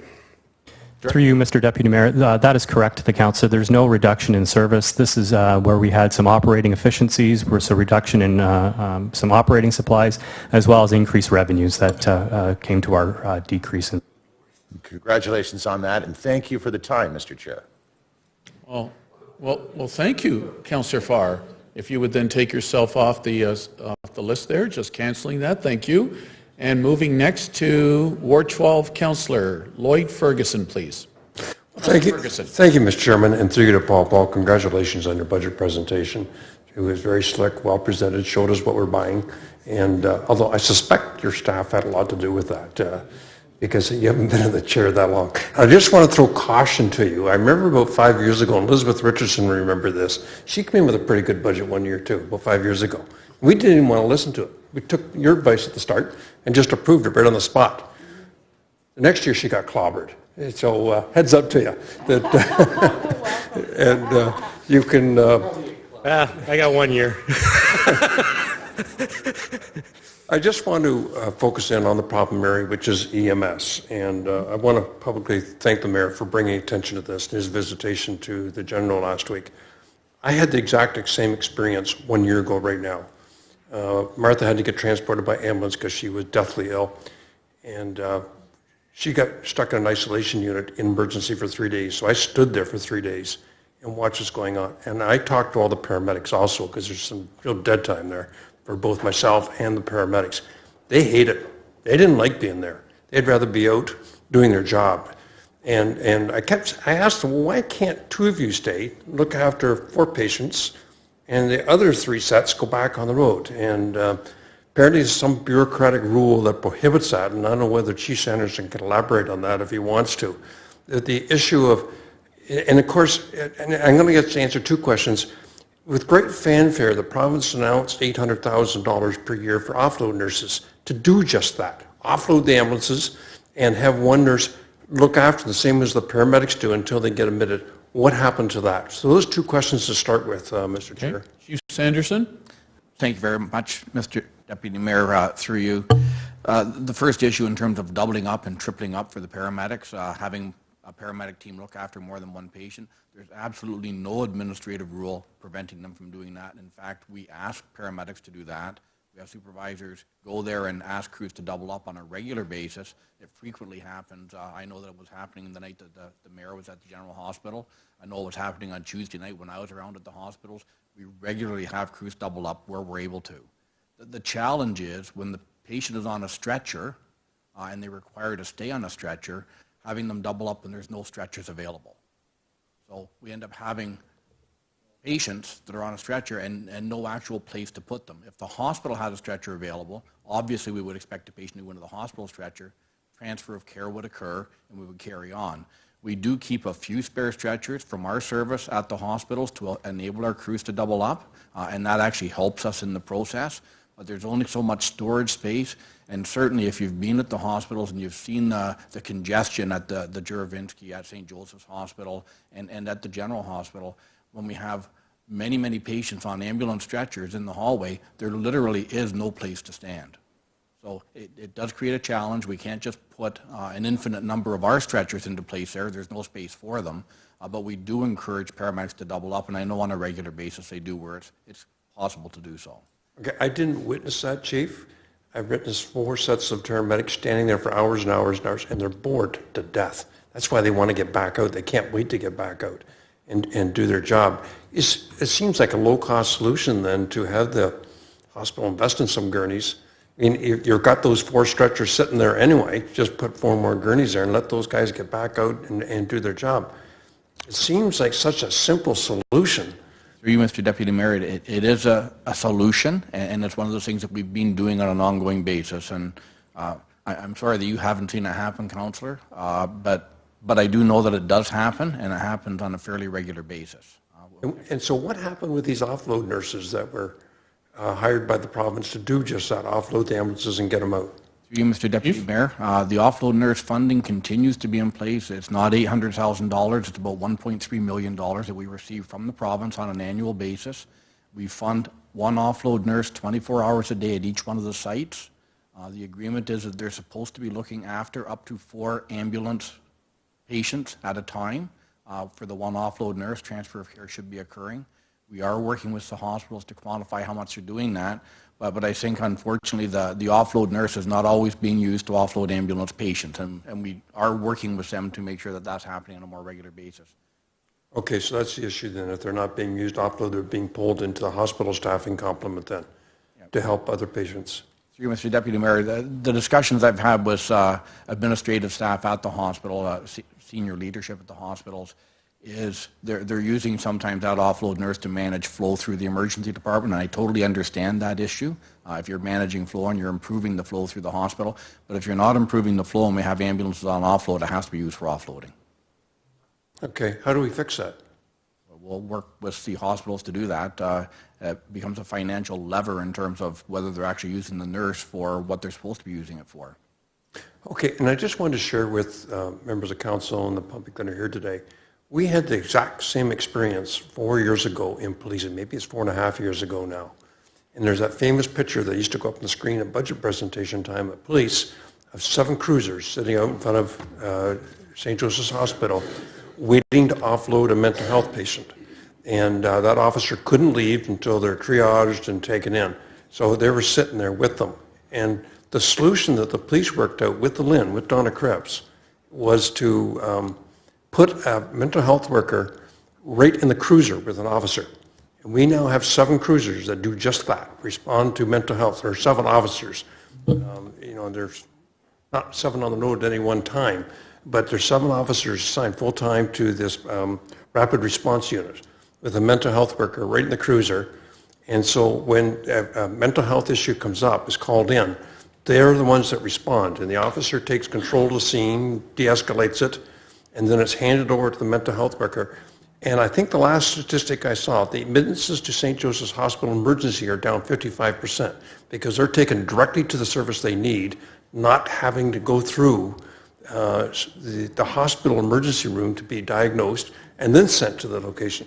Is that not something that paramedics can also address with the LHIN, is to, and I think I heard the mayor say that in his comments, get them to a family doc unit, get them to a walk-in clinic, get them to some place where emergency room care is not needed, that they can get directly to the care they need with another location to relieve some of the stress. Chief? You, Mr. Deputy Mayor, there are potentials for diversion of patients from the emergency department to another location. That's one of the things that we are looking at on an ongoing basis. The challenge is it has to be done effectively, safely, and with patient agreement. We have to make sure that we oversee that.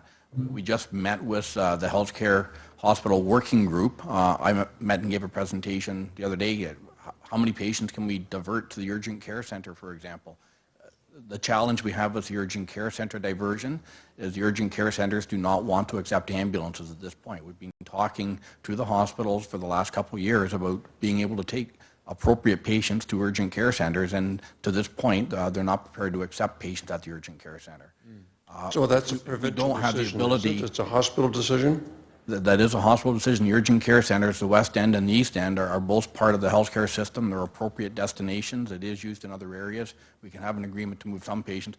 And there's a potential for 4 or 5 patients a day to be diverted to urgent care center appropriately and safely, where we don't have to worry about the patient being accompanied. But we need to have an agreement to do that. We can't just start dropping off patients at the urgent care center. The other areas that we are working on is potential for detox, and we're trying to figure out how we can safely move patients, as they're doing in Ottawa, the Targeted Engagement Diversion Program. Homeless patients in particular that are having alcohol and addiction problems that don't require going to a hospital but do require ongoing care, and they require appropriate care, detoxification and so on. So we would like to end up moving some of those patients directly to there. But again, we have to have a site that's prepared to accept those patients, and we have to be able to do it safely and effectively. So there are opportunities. None of these things happen very quickly. Bill 160, with the province put into place, and it passed, had Royal Assent or received Royal Assent in December. Bill 160 does allow for alternative destinations now. The guidelines have not been set for them. I remind everybody in the process as I'm talking to them that because the province hasn't set out the regulations and how it would work, that doesn't stop us from moving forward on those, because the minister does have the authority to approve pilot projects. And pilot projects such as diversion to a detox center, pilot project diversion to a mental health care area, all of those are appropriate and they can be done, but we have to do the write-up on it. We have to have an agreement and an actual landing spot for them. We have to take them somewhere, or alternatively, we have to be able to make a decision, no, you don't need to go somewhere, and that's a very risk-laden decision. Hospitals typically don't make a decision to not accept a patient. So when I end up hearing people suggesting that the paramedic should say to a patient, you just don't need to go to the hospital, and I hear that sometimes from hospitals, why did you bring this patient here? The triage nurses and the physicians in the hospitals don't just tell them to go away either. So there are risks in that process, and we have to make sure that we manage those risks effectively. Okay, and I'm not smart enough to figure out the solution to this. I'm just throwing out options, but I would encourage you, particularly if Chris is talking to Donna Cripps, use the police example. It worked, and it worked amazingly. And you don't see people in handcuffs sitting in the emergency room when they don't really need to be there. And it's embarrassing for the patient, too, to sit there in the regular emergency room because they've had a meltdown somewhere, where they go instantly to the place they need help, which has had a significant reduction in the emergency room. So, you know, Chief Gert can really help you with that, Chris, or one of the deputies, because it was a 4-year implementation plan, and we added 2 more officers into that in 2017. And it's been an overwhelming success and a great example of how you can fix this problem. And thanks for the great work you do, Chief, and thanks for not coming back to us for more ambulances this year. Since I've been 2016, I know we added, 2017, my first year here, we added 55 more paramedics, and the code zeros got worse. And I think last year you asked for additional ambulances to solve this problem, but all we do is park them in the parking lot, which is clearly not getting results. So thank you for not asking for that this year, and thanks for the great work you do. Thanks, through the deputy mayor, just at the risk of getting blown out of the room before my year is up, there is an enhancement coming forward as part of the business case to increase the paramedic pieces. So this is the base budget presentation. You haven't got to the enhancements yet, so there is some of that piece coming in an additional piece. So that was, but that's not so much to deal with the offload issues. It's actually to deal with just call volume increase. But just so we're clear on that. It's coming. Thank you, General Manager. Oh, Councillor Ferguson, hold on, please. The Chief wanted to also comment on your last comment. Chief? Through you, Mr. Deputy Mayor, actually, Paul Johnson's given the information I wanted to make the councillor aware. Took the shot. Fair enough. Councillor Ferguson? So how many more ambulances and enhancement are you asking for? What's the cost to that? And why do you want to park more ambulances down at the General? Councillor, I suspect that's for another day, but is there a quick answer to that right now, Chief? Through you, Mr. Deputy Mayor, the quick answer is we're looking for staffing enhancement to deal with call volume increases, not to deal with offload delays. The offload delays have to be fixed even with the increase. Well, the call for service is directly connected to offloading. You got all those units parked down there. I mean, the two go hand in hand. And so we'll have that debate. I'll take your advice, Mr. Chair, that we'll have that debate another time. And thanks for your time. Thanks for the comparison of the police. That was important information. Thanks, Councillor Ferguson. And now to Mayor Eisenberger, please. Mayor? Thank you, and thank you, Paul, for your great presentation. You know, I'm really delighted to see the data that backs up a lot of this great work. I think our ability to share data and to analyze and bring it forward and let our citizens know the good work that's being done and who's being served by all of this is really quite astounding. And you know, the recent app that's coming out for the city, and the ability for people to get access to either data or services on a phone or a tablet, we're really moving in a positive direction, and so is emergency community services. So I do want to focus back on the issue of paramedics. You know what, don't want to steal the thunder of the entire budget that you're putting forward, which is a very positive budget, by the way. We do want to compliment the province of Ontario for their upload. We haven't said that, very often, but they have wisely taken that upload that was brought down to the municipalities a number of years ago by another government, and they have taken that all up onto their shoulders, as it should be. It should be a provincial responsibility, and I think that's a positive step, and that certainly has been a positive impact on our budget. So your message is that, this is the end of the line. On this one, there's probably more to do in terms of other uploads, but we do have to express some gratitude for a province that has actually made our budgets better as a result of that work, and our ability to deliver services better as well. So we thank them for that. But on the ambulance thing, so I had a fascinating evening, at the General, and it's not like I haven't been there before. I have, over the years on a number of occasions, but I guess the stark, frustration was when I spoke to all the care providers, whether it was police, fire, paramedics, or frontline nursing staff in Emerge, there was frustration to be had all around. Everyone had a different idea about what possible solutions there were. But the reality is that it's, a combination of sheer volume that's coming at the emergencies without alternatives for them to go to. And I think one of the combinations of, perfect storm was that, it used to be that the police would pick up folks that were intoxicated and put them in a drunk tank. They don't do that anymore. They now call the ambulance. The moment the ambulance picks them up, they're going to Emerge. Out of the 8 folks that were in Emerge when I was there, 3 of them were intoxicated individuals that needed to sleep it off. And it was a huge frustration for the staff there, because they know that tomorrow morning they're going to get up and walk out of the Emerge, and potentially, a week or 2 later, they're going to be there again. So there's a whole use issue that comes into play here that is a big factor. There's a legislative issue in terms of where paramedics, as I understand it, are allowed to bring patients. And they are frustrated. And you know what? If they're spending 4 or 5, 6 hours at a time, 2 per gurney, even though you free up the paramedics, you still have a gurney that's sitting there that has to be accounted for that isn't in the ambulance when they leave. So it's a really steamrolling problem that everyone has a role to play. We have a ongoing paramedic supervisor there that goes, his sole job throughout the evening, through his shift, is to try and get the offload process moving quicker in partnership with the nurse. But it doesn't account for the sheer volume that's going there. So there's a volume issue, there's an overuse issue.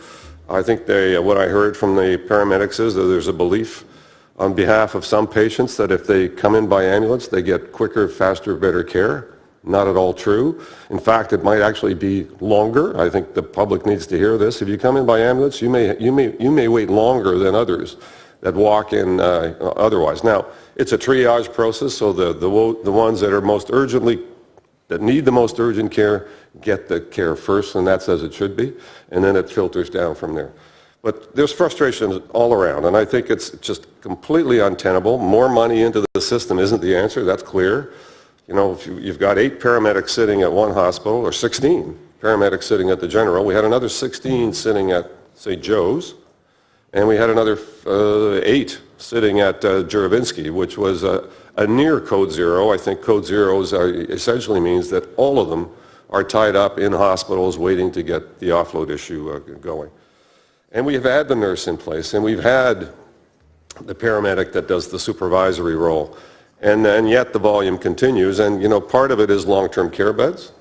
So, as the frontline nursing staff and the Emerge, advise that those older folks that come in and need care and can't go home, but need to be admitted, are admitted, and then there isn't a place for them to go thereafter, which then ties up beds, and therefore there's no place to bring people that are coming into Emerge because they have to sit out in the hallway until something frees up.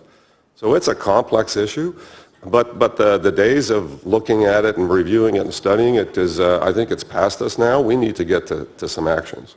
And so I've asked all of our frontline, all of our major institutions, paramedics, fire, police, LINs, and others to put together a brief from their perspective as to what they believe the issues are from their perspective, and I've asked them to come together and meet and talk with our staff and really start to define some short-term solutions that we can put in place, and then some medium and long-term ones in terms of funding and other things that absolutely requires, I'm not adhering to that rule. Yeah. Carry on, Mayor. Under my watch in the month of February, You're going to rain down on me on this members one? of council, reasonableness Really? will be the order of the day. It's at my discretion. I said that 2 hours ago when we started. Mr. Mayor, carry on. Yeah, and I'm glad we've got a reasonable chair in place today. I think that's very good, very good. Thank you. Thank you very much for that. Members of council, I'm intrigued by the mayor's story. Carry on, Mr. Mayor.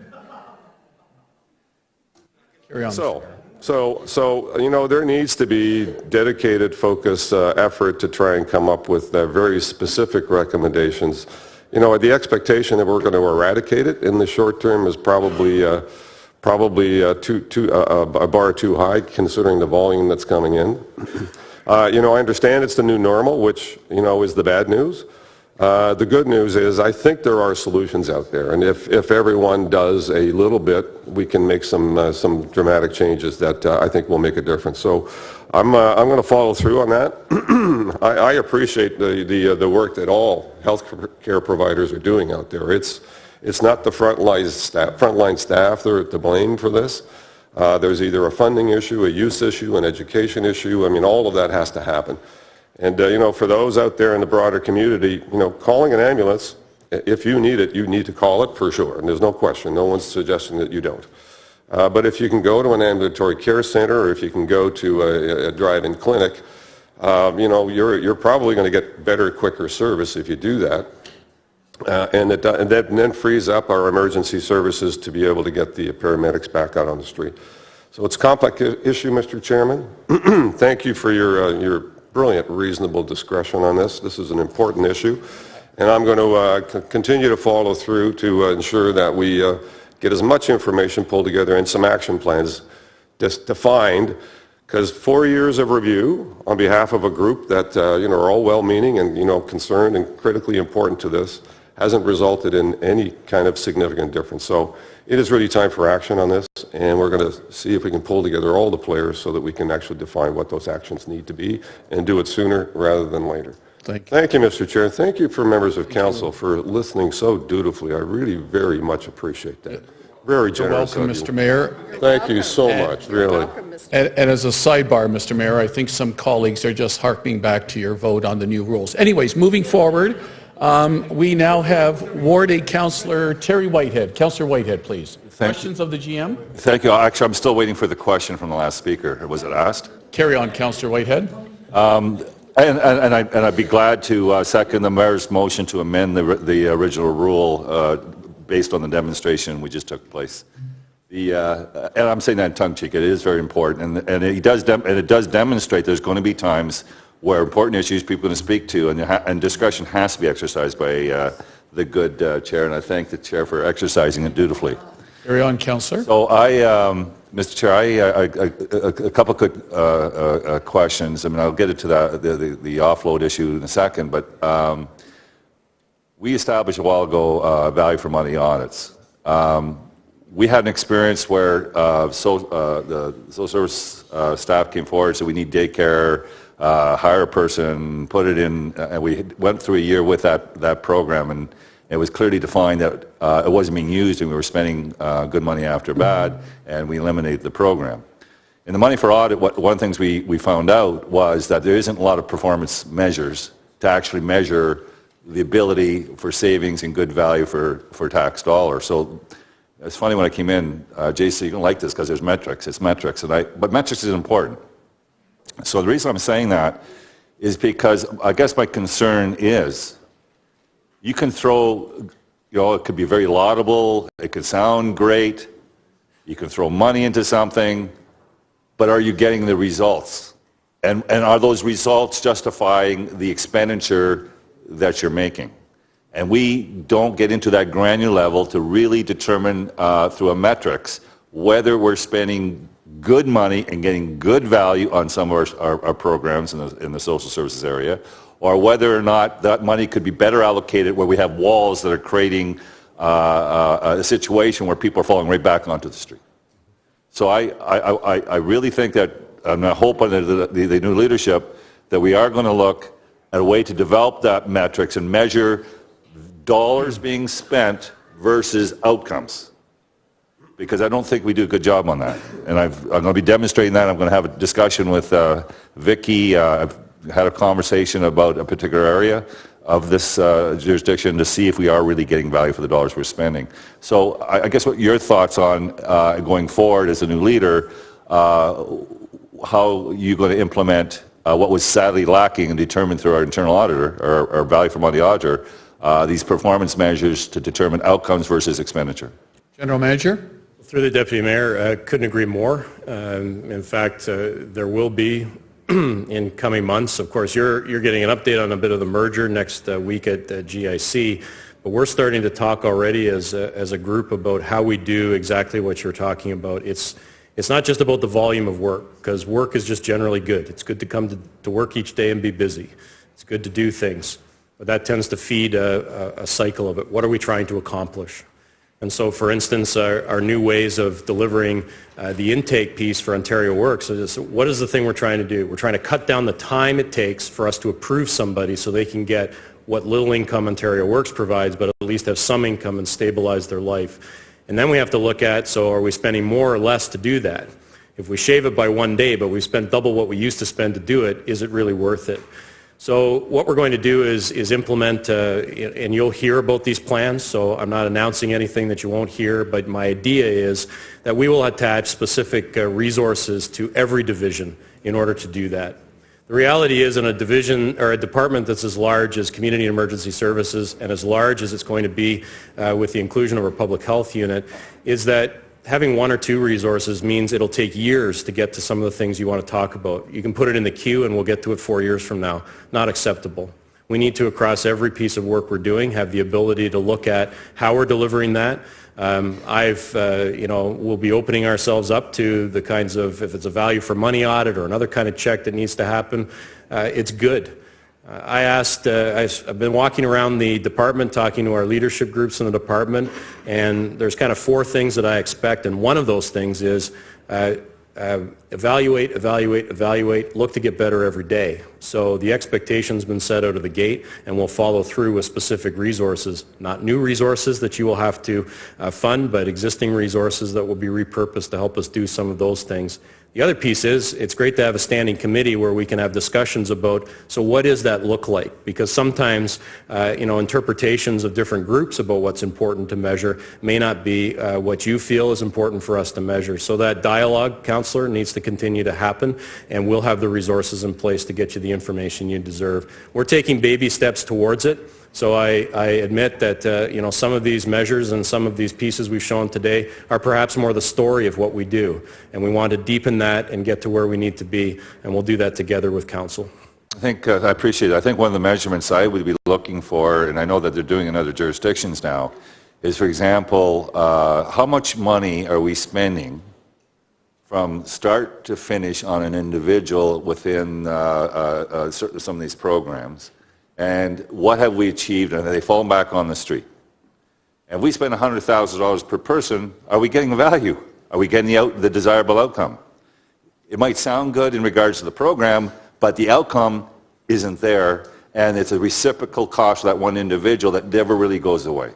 So I think my concern, again, is ensuring that we have a process in which we can measure and determine if we're getting value for those investments. And I've been asking this for a number of years, and we are not there yet. Councillor Whitehead, the City Manager would like to weigh in, please, on your important point. City Manager? So if I can, through you, Deputy Mayor, and I think what you're talking about, and I think what Paul is talking about, the other week when I presented the Trust and Confidence Report, I talked about results-based accountability, which gets exactly at what you're saying.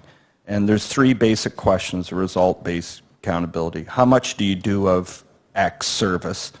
How well do you do it, and who is better off? And it's really, and that's a focus not specific to just the area of responsibility that Paul has, but this is an approach that is going to be applied right across the board.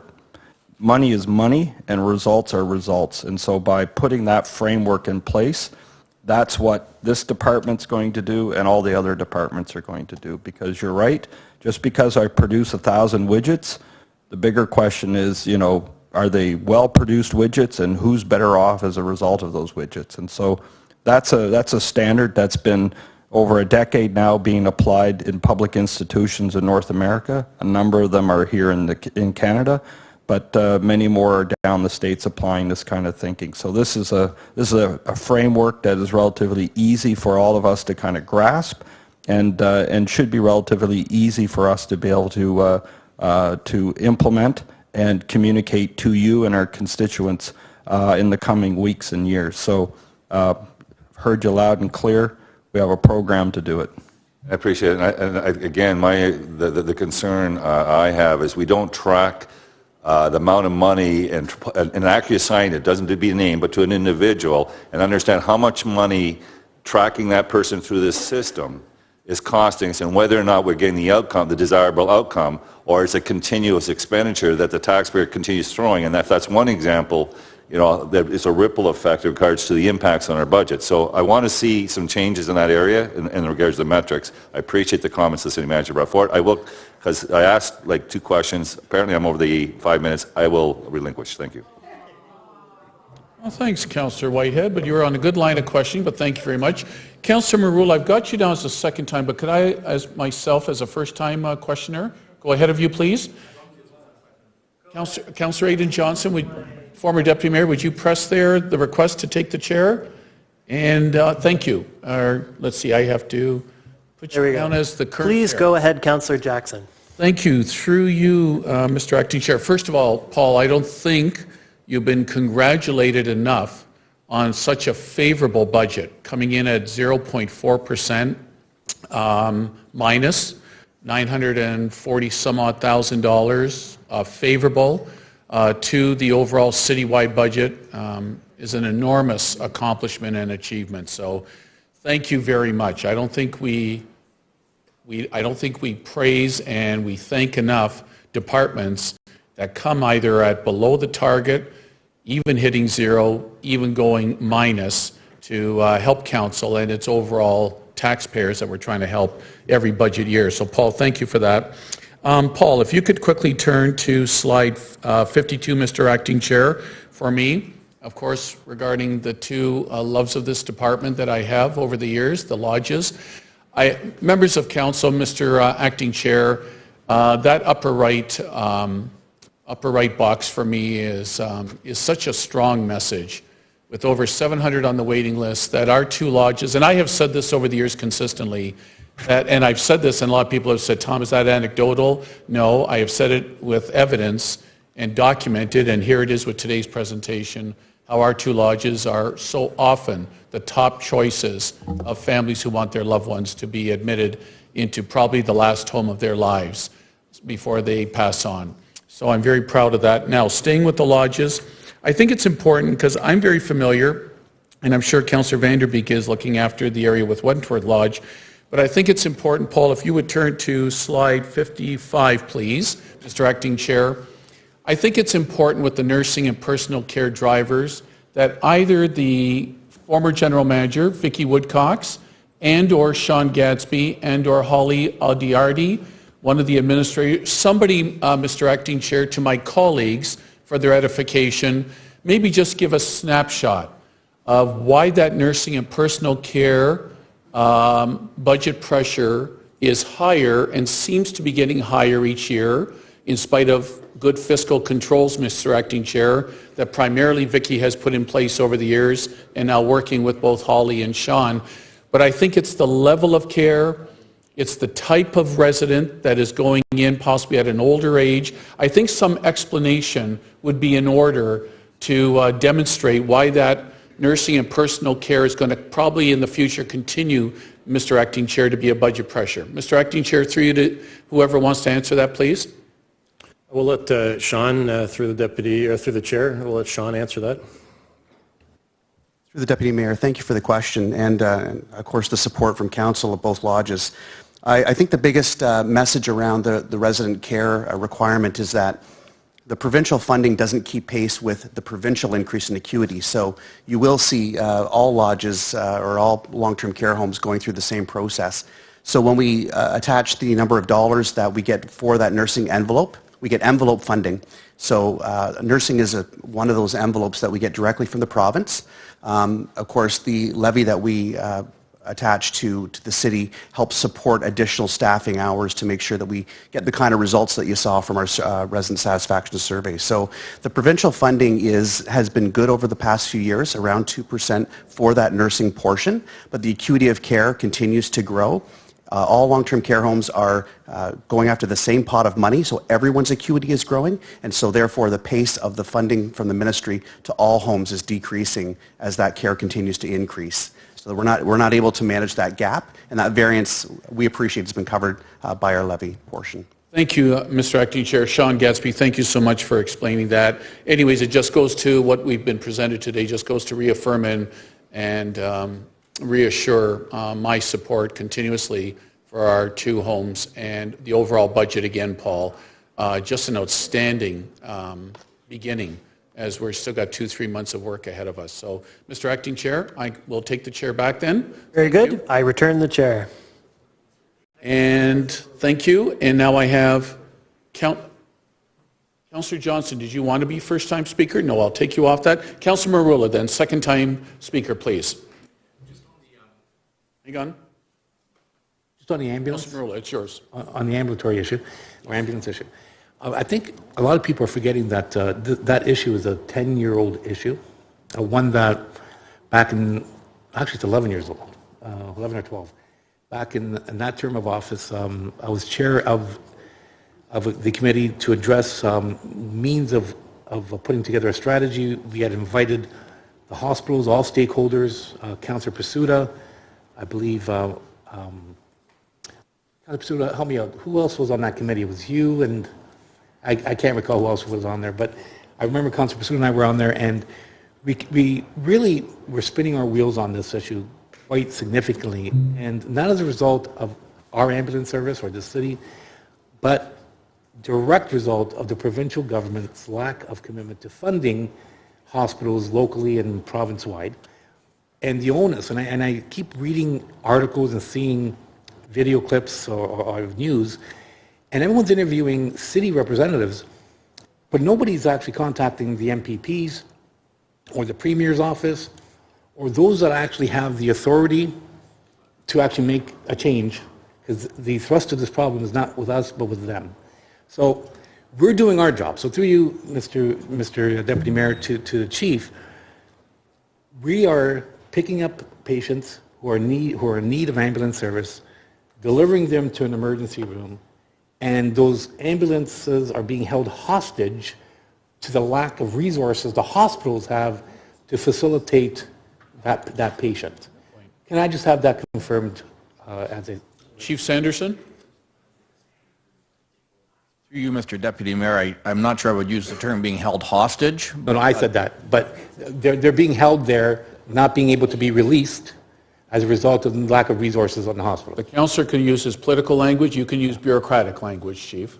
Thank you, Mr. Deputy Mayor. I do agree that the actual flow of patients through the hospital, the backlogs and moving patients out into the community, the availability of hospital beds, are all significant challenges and major contributors to the whole offload process and why we can't get our ambulances offloaded at the hospital. There are other contributing factors as well, but they're not nearly as significant as the overall patient flow. When I look at the information coming from the LHIN, the Emergency Services Steering Committee, we look at the weekly and the monthly reports from the hospitals. When you're showing 105 and 110% occupancy, when you're showing a high level of acuity, when you show the intensive care units are full, we're showing a very, very high alternative level of care patient in the hospitals, the number of patients that should be able to be discharged to the community and there's nowhere to put them. Those are all very major contributors to this issue. It's not just a question of the emergency department not having enough stretchers. Okay, but again, out of all those factors, what factors fall within our mandate or our jurisdiction as the City of Hamilton? Chief, what do we have control over? Through you, Mr. Deputy Mayor, we have control over the number of ambulances we put on. We don't have control over the actual flow in the hospital. That's a provincial issue. Healthcare is a provincial responsibility. So when we look at the ambulance crisis that we're faced with, all the other factors all fall within the provincial jurisdiction. There isn't one of those factors that we today can bring forward an initiative to actually make a difference. Chief, Councillor was basically saying every other factor pretty well falls under provincial jurisdiction. Through you, Mr. Deputy Mayor, I would agree with that. Thank you. So just, I know it's not our job to try to have the media be accurate in the reflection of presenting problems, but it's getting a little tiresome when we get blamed from everything from potholes to the Afghan war, and the fact that they're not even part of the story. At any given, I watch television, I see these interviews, I'm thinking the mayor's there, our chief is there. I'm thinking we have elected representatives at the provincial level who can actually make a difference on this file, and no one's actually calling them. I know it's not our job to be the media and to be the legislators, but in this particular case, I think we almost have to, in many ways, remind everybody about what the actual presenting problem is, rather than what the fabricated presenting problem is, or perceived presenting problem. And I appreciate your time. Thanks, Councillor Merle. I think we've heard a commitment from the city manager and EMS director that they're coming back with an all-players report as soon as possible on how to hopefully arrest this problem. City manager? That's correct. Thank you very much. Thank you, Councillor Marula. And now, first-time speaker, I have Councillor Pasuta, please. Thank you, Deputy Mayor Jackson, and I'll try to be short and brief. And Paul, thank you for the presentation. And I don't know who to direct this to, but when we talk about Code Zero and events, I know out in Ward 14 and 15, a lot of the calls when they come in for ambulance, they make their way over to, they go to Milton and to Halton, they go to Guelph, they go to Cambridge, some go to Brantford Hospital. Is that all kept track of through you, Mr. Deputy Mayor, including these Code Zeros? Do we know where they do go and through you? Through you, Mr. Deputy Mayor, yes, we do track the number of patients going off to other hospitals. We don't track the destinations for ambulances on the borders that are responded to by neighboring communities and which hospitals they go to, because we don't have that information. But all of our ambulances, the number that are going to Joseph Brant Hospital, going into Milton, any of those, we track those destinations on an ongoing basis. And I would also add, we don't tend to have offload delays at those hospitals. And that's true. I've experienced that personally. So when the ambulance comes to a rural property, whether it be a home or a farm, and when the family asks for the patient transfer to be to, let's say, a general hospital, knowing that the condition of the person, the paramedics can say they won't take them to the general, they're going to take you to Guelph or take you to Milton Hospital. Is that discretion of the paramedics, or is that the hospital, if you know, sir, is that the hospital responding, we won't take them? Through you, Mr. Deputy Mayor. Chief? You, Mr. Deputy Mayor, the hospital destination is actually selected by the dispatch center operated by the Ministry of Health. There are protocols in terms of distance and areas that they would go to. The dispatch center operated by the ministry will end up directing paramedics to transport patients to an alternative site if there are many offload delays happening, but typically they will not direct them out of the city, primarily because of the need to get them back into the city. Okay, thank you for that. And if I may, Mr. Deputy Mayor, and it's good that Mayor Eisenberger's onto this. He's witnessed and seen it, but I can tell you when we owned a house, my wife just sold it up in the mountain. I'd go lots of times up to visit and work on the house for my daughter's house there. And I'd go by St. Joe's, and there was 6, 7 ambulances. This was over the last few years, sitting there lined up. But I think the mayor's experienced it, and he's on to it, and that's great. I do sit on the ROMA board, Rural Ontario Municipal Association. That's under AMO, and we had our conference back on the 21st, 22nd, 23rd.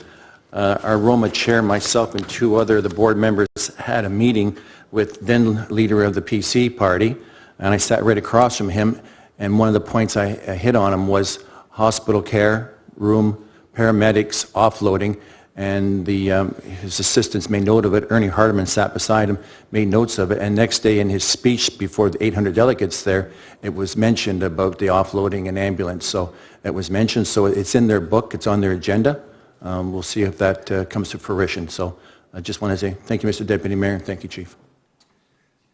Thank you, Councillor Pasuta. And sitting in the Ward 13 chair, but as first-time speaker, Councillor Green, please. Thank you very much, Mr. Speaker. I do appreciate the comments, particularly the highlighting of the lack of integration between the provincial mandate of healthcare as it relates to the Ministry of Health, the LHINs, the dispatch, and this really interesting municipal outlier of us being responsible for the delivery of patients to these services.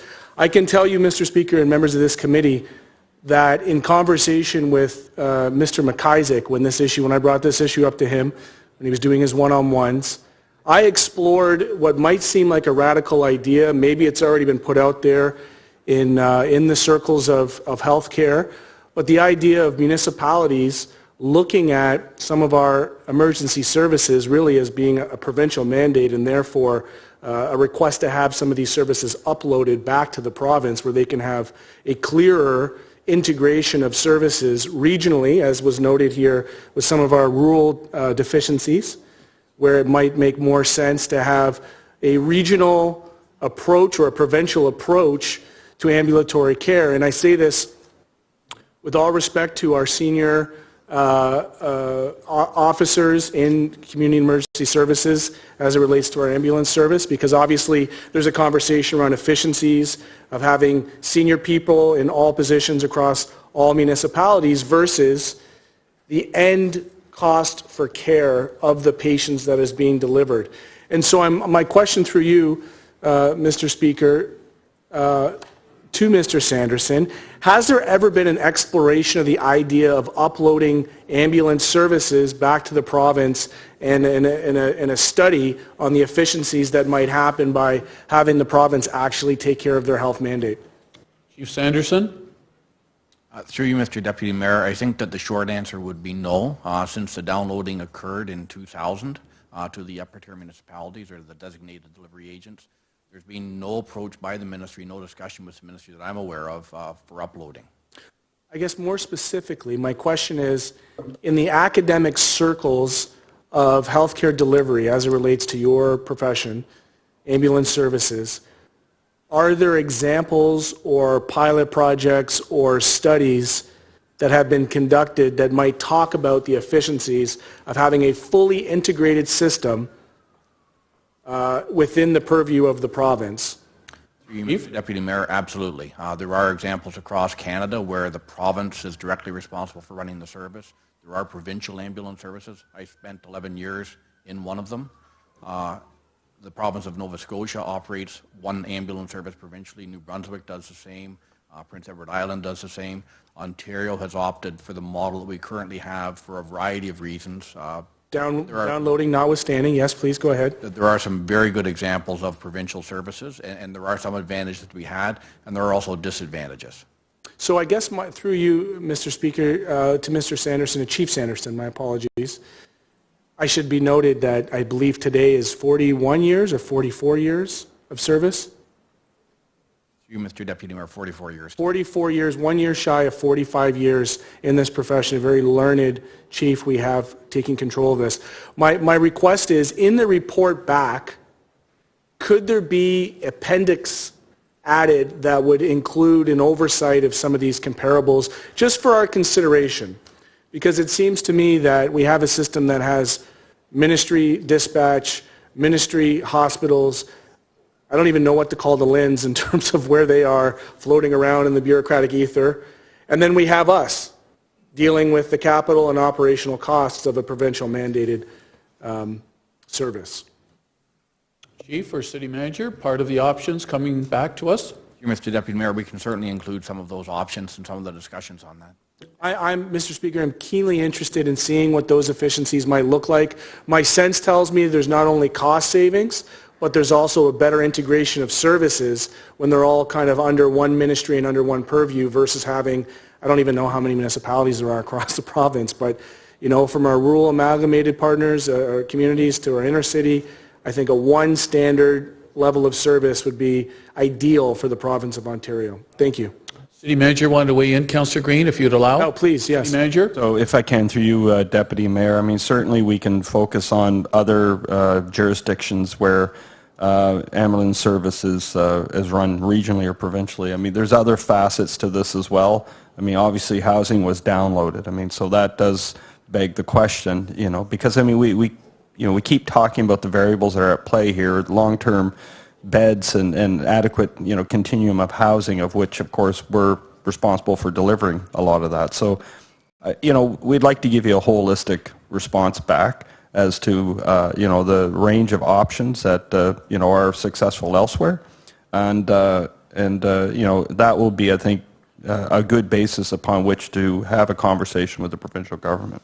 And I can say that in response, Mr. Speaker, that, you know, understanding that housing does fall into planning and kind of municipal and local decision-making, understanding we're still vastly underfunded. This one particular aspect of healthcare, the ambulatory service, seems like outside of the purview of municipalities, seems overly complicated in terms of the wait times and the code zeros, and I just feel like they could probably find efficiencies, much like they're looking at with modernizing policing and other services, where the province could successfully upload this at a tax rate savings to all Ontarians. So those are my comments. Thank you for the additional 1 minute and 14 seconds, Mr. Speaker. We're on a good line of questioning, Councillor Green. Thank you very much. And lastly, a second time, questioner or commenter, Councillor Whitehead, please. And just remind, I only asked 2 questions so far, and I'm on the second time, so that's kind of strange. Anyway, can I ask, actually the comment I want to make on the healthcare system is, and maybe the question to Sanderson, have we looked at jurisdictions across Ontario with hospital systems and take a look at their experiences with ambulance offloading? Chief? Through you, Mr. Deputy Mayor, yes, we have. Yes, the hospitals have. Yes, the LHIN has. We're looking and comparing on an ongoing basis with other sites. There are some unique aspects to Hamilton in terms of the teaching hospitals and being a regional center, there's no question. But our hospitals in terms of ambulance offload delay are consistently at the lower level of performance. Yeah. So the reason I want to confirm that is that we had, I mean, at one time, there were community hospitals. I can tell you right now, Elliott Lake has a hospital, and they have no ambulance issues. I can tell you Blind River has a hospital, and they have no ambulance offload issues. And we can go right across, but these are community hospitals. What has changed? Well, Hamilton was a civic hospital, the community hospital, and we didn't have offload issues. All of a sudden, bing, bang, boom, we have a regional hospital that serves over 2.5 million people. And the problem I have is, even though we got the greatest skill sets, and I mean, the benefit is we got probably the highest performing medical operators that you could have anywhere in Ontario. So I'm proud of that fact, but the other side of that coin, if we're still serving 2.5 million people, case in point. I'm in the hospital with a friend of mine who has a heart attack. He gets triaged.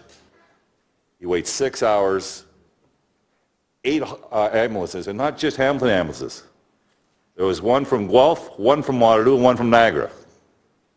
So I want to make it clear, it wasn't just our ambulances that were sitting there. They flew in from Thunder Bay by helicopter, an area ambulance that, again, was filling in the emergency center. So the pressures on our emergency centers far exceeds what's transpiring in this capacity. And then you add the Hamilton issue, and then you got to take a look at Hamilton in regards to the demographic, the social health, and those kind of issues, those kind of determinants, to determine if we built this big enough to meet the needs of 2.5 people, plus understanding the health determinants within our own community. And I don't think they've done a good job. I think we are underserviced based on the current design. So I absolutely agree 100% with some of the things Councillor Green has identified, but I firmly believe that Hamilton is probably more unique than many other communities based on teaching hospital, based on a regional, based on social, economic, and health determinants. You take all those pieces together, we're getting underserved, and we're sticking it to the property taxpayer, and still have code zero issues, and it needs to be fixed. It's a political solution.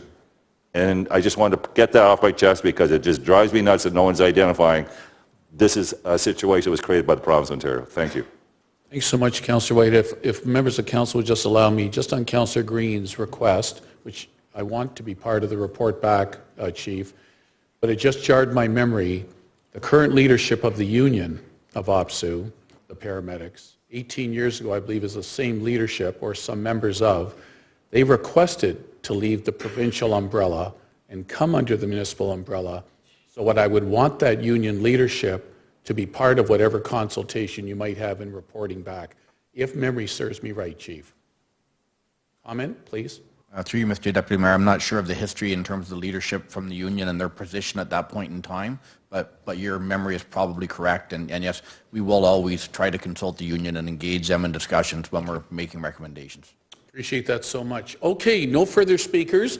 A motion to officially receive, at this point in time, the General Manager's Community and Emergency Services operational budget. Moved by Councillor Conley, seconded by Councillor Pearson. All in favor? Any opposed? Motion carried. Thank you. Paul, don't even think of leaving. 5.2, members of GIC, Public Health Services Department operating budget. And again, we'll turn it over to the new General Manager, and everyone has a hard copy handout. Paul, once again, the floor is yours. And why don't you grab a nice tall glass of water there, General Manager. Thank you. Good. Once you're all set and ready, Paul, take us through the public health budget, please. Thanks, Deputy Mayor. We're just pulling up the next presentation. Terrific. Seems to be the end of it. I'll go through. That's okay.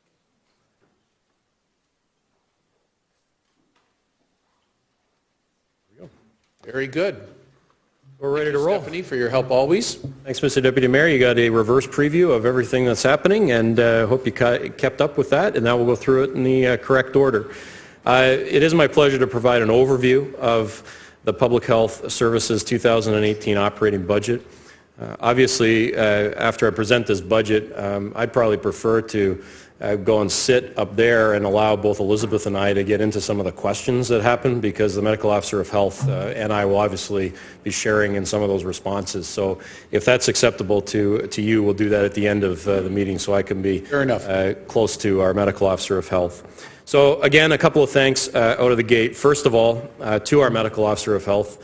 Elizabeth and I have worked together for a number of years in a number of capacities, both before I joined the city and since I joined the city. And in fact, it was Elizabeth who helped ensure that there was early success in terms of resourcing and support for the Neighborhood Action Strategy, which was one of the projects that I came to the city to get involved with. So it's been great to work with her, and congratulations to her and the team for a great budget and what's going to be a great budget presentation. I do want to also thank, as I did in the Community and Emergency Services budget, a couple of people who helped pull this presentation together. And why I'm mentioning these folks is they are not folks that regularly come to the microphone and sit here at committee meetings, but they are examples of the folks behind the scenes that are helping to provide better context, better information, and a better story about what we do.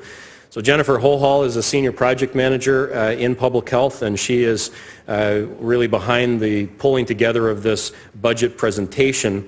And by day, does a lot of work in maintaining the policies in public health. She is working constantly on the continuous improvement programs. So she gets this thinking about how do we present information that not only talks about what we do, but the impact of what we do. And results-based accountability is in her DNA.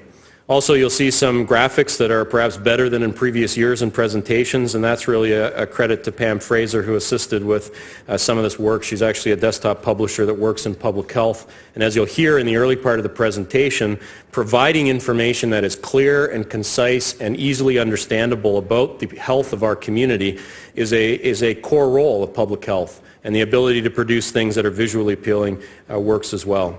And then, of course, thanks to the entire team, the directors who I'll introduce when we get to their divisional budgets for, again, doing some great work on this budget, because we are presenting for consideration a budget that results in an increase of just under $178,000 this year, but comes in at 1.4%. 0.1 below the council mandated guideline, and so that's what we're putting forward for consideration today. You see the overview of public health services and, of course, the public health unit in terms of the new world of community services and public health. The public health unit has some distinction around it. It reports, obviously, to the Board of Health in this community, which is you good folks around this table. And I can tell you right from day one, Elizabeth and I have been working very closely to understand how this will be a great partnership in terms of bringing the very, very valuable information and work that public health does, not only to the rest of the department, but across the city. These folks have worked together collaboratively for years. We think that there's efficiencies and effectiveness that can be improved with doing it under one umbrella. And as I say, you're going to hear more about that in the coming weeks and months, but I wanted to start with a bit of that comment as you look at the overview of what public health is all about. Public health is a smaller entity than community and emergency services, so not multiple slides on services and sub-services, but it's the same concept. These are the things that are delivered, and they are also the things that we'll be reporting on through the Trust and Confidence section on our city's website. But let's talk a little bit about these service areas. Foundational standards sounds, you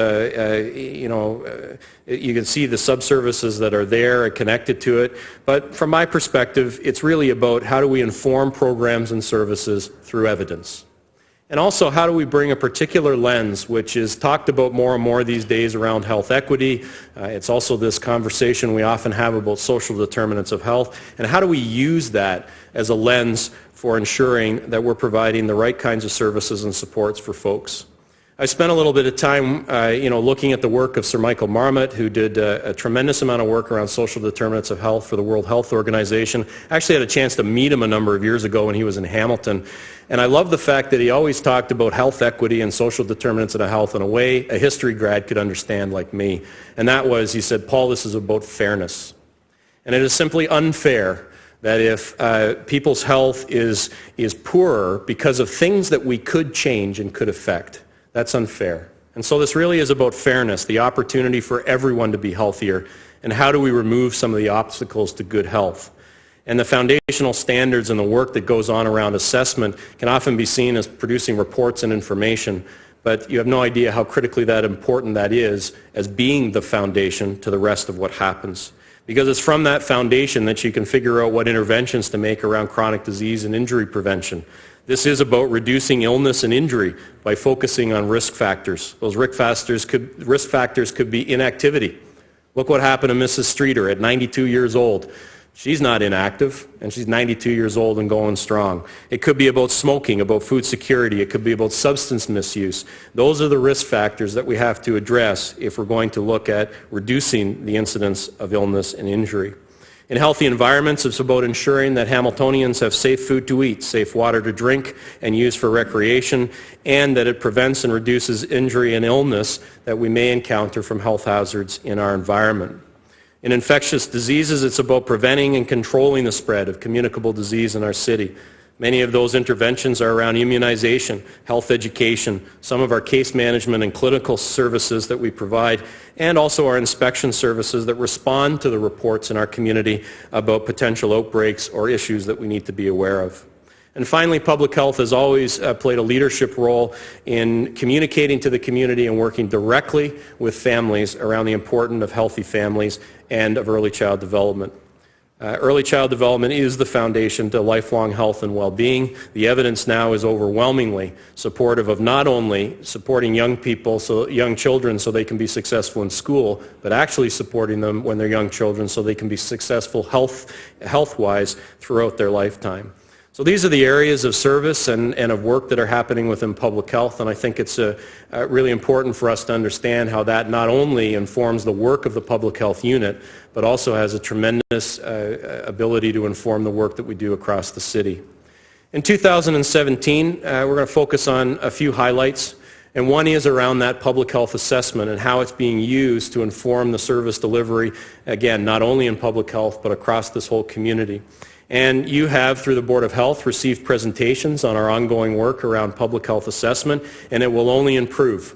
Elizabeth has to hold me back just a little bit because I get excited about all the work we've done, and she says, Paul, we've just scratched the surface.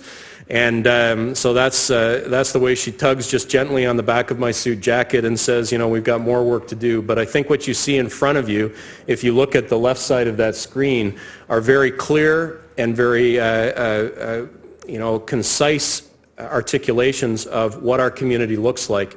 One of those tools is, of course, the Village of 100 idea, that if we were really a village of 100, what would Hamilton look like? And that's not meant to simplify and dumb down information about our health, but it is meant to allow people to quickly understand the differences in the population that we have in our community. The other piece is that this can also help inform and allow us to dig deeper into vulnerable populations and also specific groups within our community that may need different approaches to health. You're going to hear a little while later in the presentation about an Indigenous health strategy, but I can also tell you that Public Health Services, supported by the Board of Health, has been supporting the advocacy through our local health integration network for trans equity in local health services. So an example of how we're using good information and data to push an advocacy agenda as well. The last thing I'll say about this piece of work is that a long time ago, some people with strong connections to Hamilton, folks like Dr. Fraser Mustard, I don't think he coined the phrase because I've seen it associated with a whole bunch of folks, including Magdalena Janus, who's worked out of the Offord Center. The statement is, no data, no problem, no action. And that's very true. If we don't really know what we're dealing with, we don't really know whether it's a problem. It may appear on the front page of a paper, it may appear in a report, it may come through a phone call, but is that really an issue that we then have to translate into action? And so I think the work that we're doing around some of the public health assessment will allow us to understand what those problems are and then what action we need to take. In 2017, there's no question that the opioid response dominated a lot of the thinking and work within our public health unit alongside many, many other partners in our community. Our emergency services, our police service, and our healthcare partners, both in the hospital system as well as those who deal each and every day with addiction issues. And so a number of things happened as a result of that. There was obviously the summit that we supported. We brought together a number of the players to talk about how we were going to work collaboratively to deal with this crisis. An opioid public awareness campaign was developed that focused around a few things that we need to remember in how we respond to this crisis in our community. An information system and a website to communicate alerts and data to partners was created in order for us to more nimbly respond to a crisis that you'll see in a couple of minutes in some of the metrics slide is incredibly on the rise in this community. From a service perspective, we expanded the needle exchange van hours in this community, received some additional base funding to do that, and allowed us to respond not only to the broader drug use needs in the community, but specifically to this crisis. And then, of course, most recently, Public Health brought forward and supported recommendations for a supervised injection site in Hamilton, all part of the 2017 story around the opioid response. The last piece on this highlight slide is really about system transformation. And again, you say, well, that sounds all very bureaucratic and all the likes, but it actually does drive services.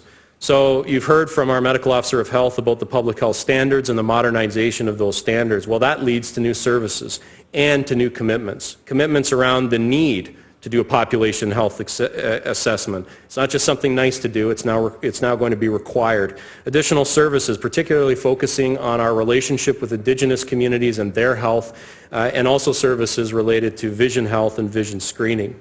So those are some of the things that will change not only the way we think about public health, but also the way that we deliver it.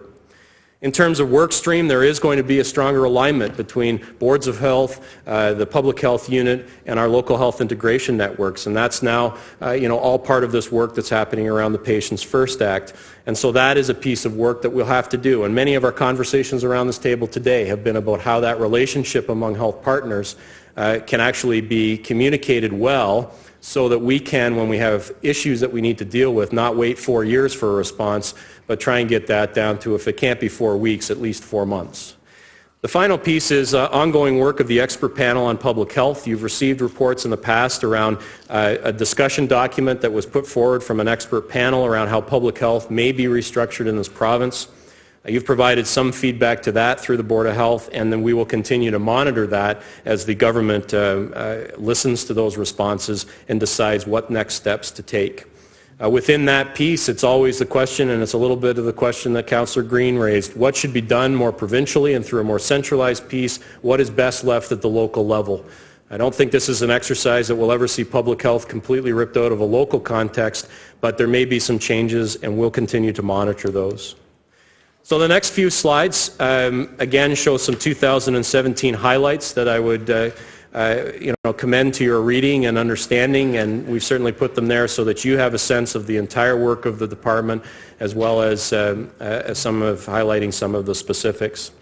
But if we move to trends and issues, you'll see some overlap here between what I discussed in the Community and Emergency Services budget and what we have here.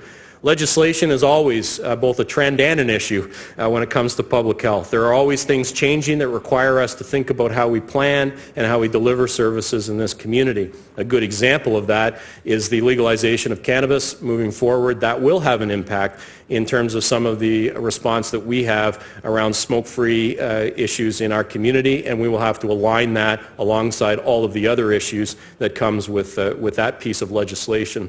But of course, as I've mentioned, there are specific pieces of legislation that will impact public health. Our staff are working on that. You are going to be receiving, for instance, the annual service plan and budget for public health later this month at the Board of Health meeting.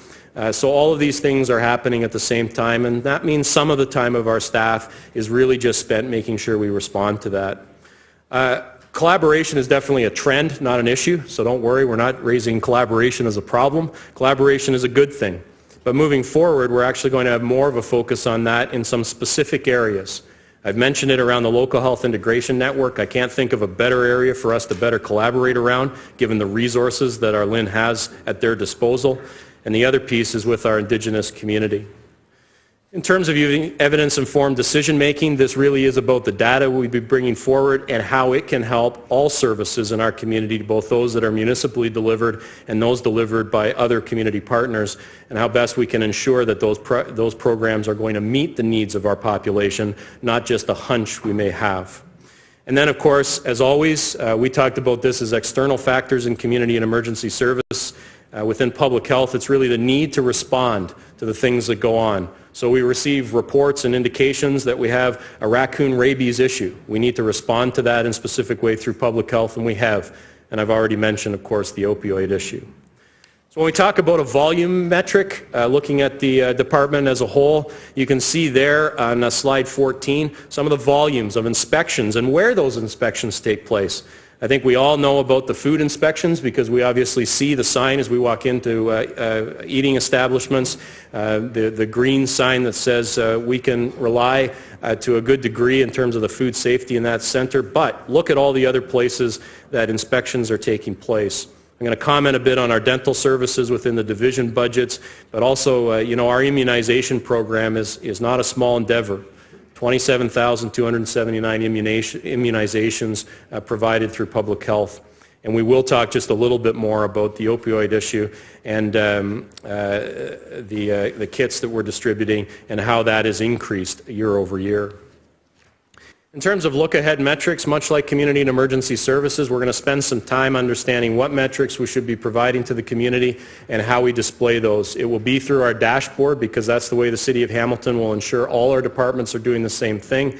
But I will say that leaders in the city, in terms of this RBA that Chris talked about, exist in the public health unit. I just sat through one of their leadership team meetings in the last couple of weeks where they have completely mapped out the measurements that they are going to put in place for all of the public health services, and they have viewed all of them and evaluated all of them through results-based accountability.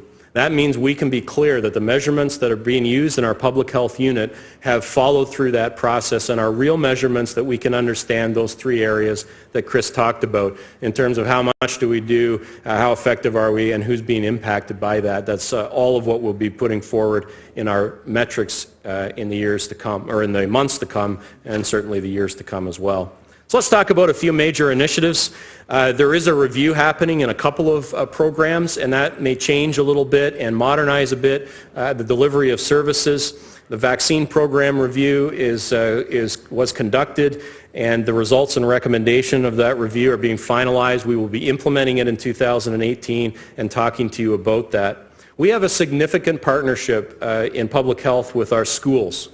We provide services in all secondary schools and about a third of the elementary schools around the city.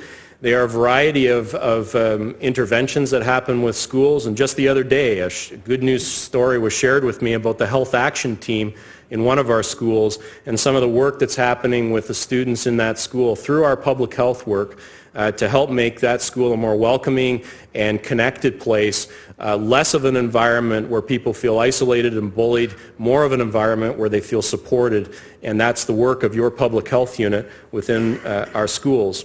And so that's just one example of many ways that we do that, and we are working with the school board to say how best can we support you in the services that we have and the way that the schools want to move. And this may be aligning more with their family of school approach, so we work in clusters of school.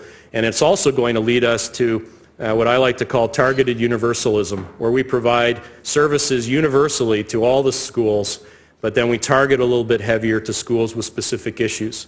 And that's really the way that you get at that equity issue. We have to remove some of the barriers, and we have to know where those barriers exist and put a little bit of effort in. But that's never at the expense of providing a base set of services in all areas of this city.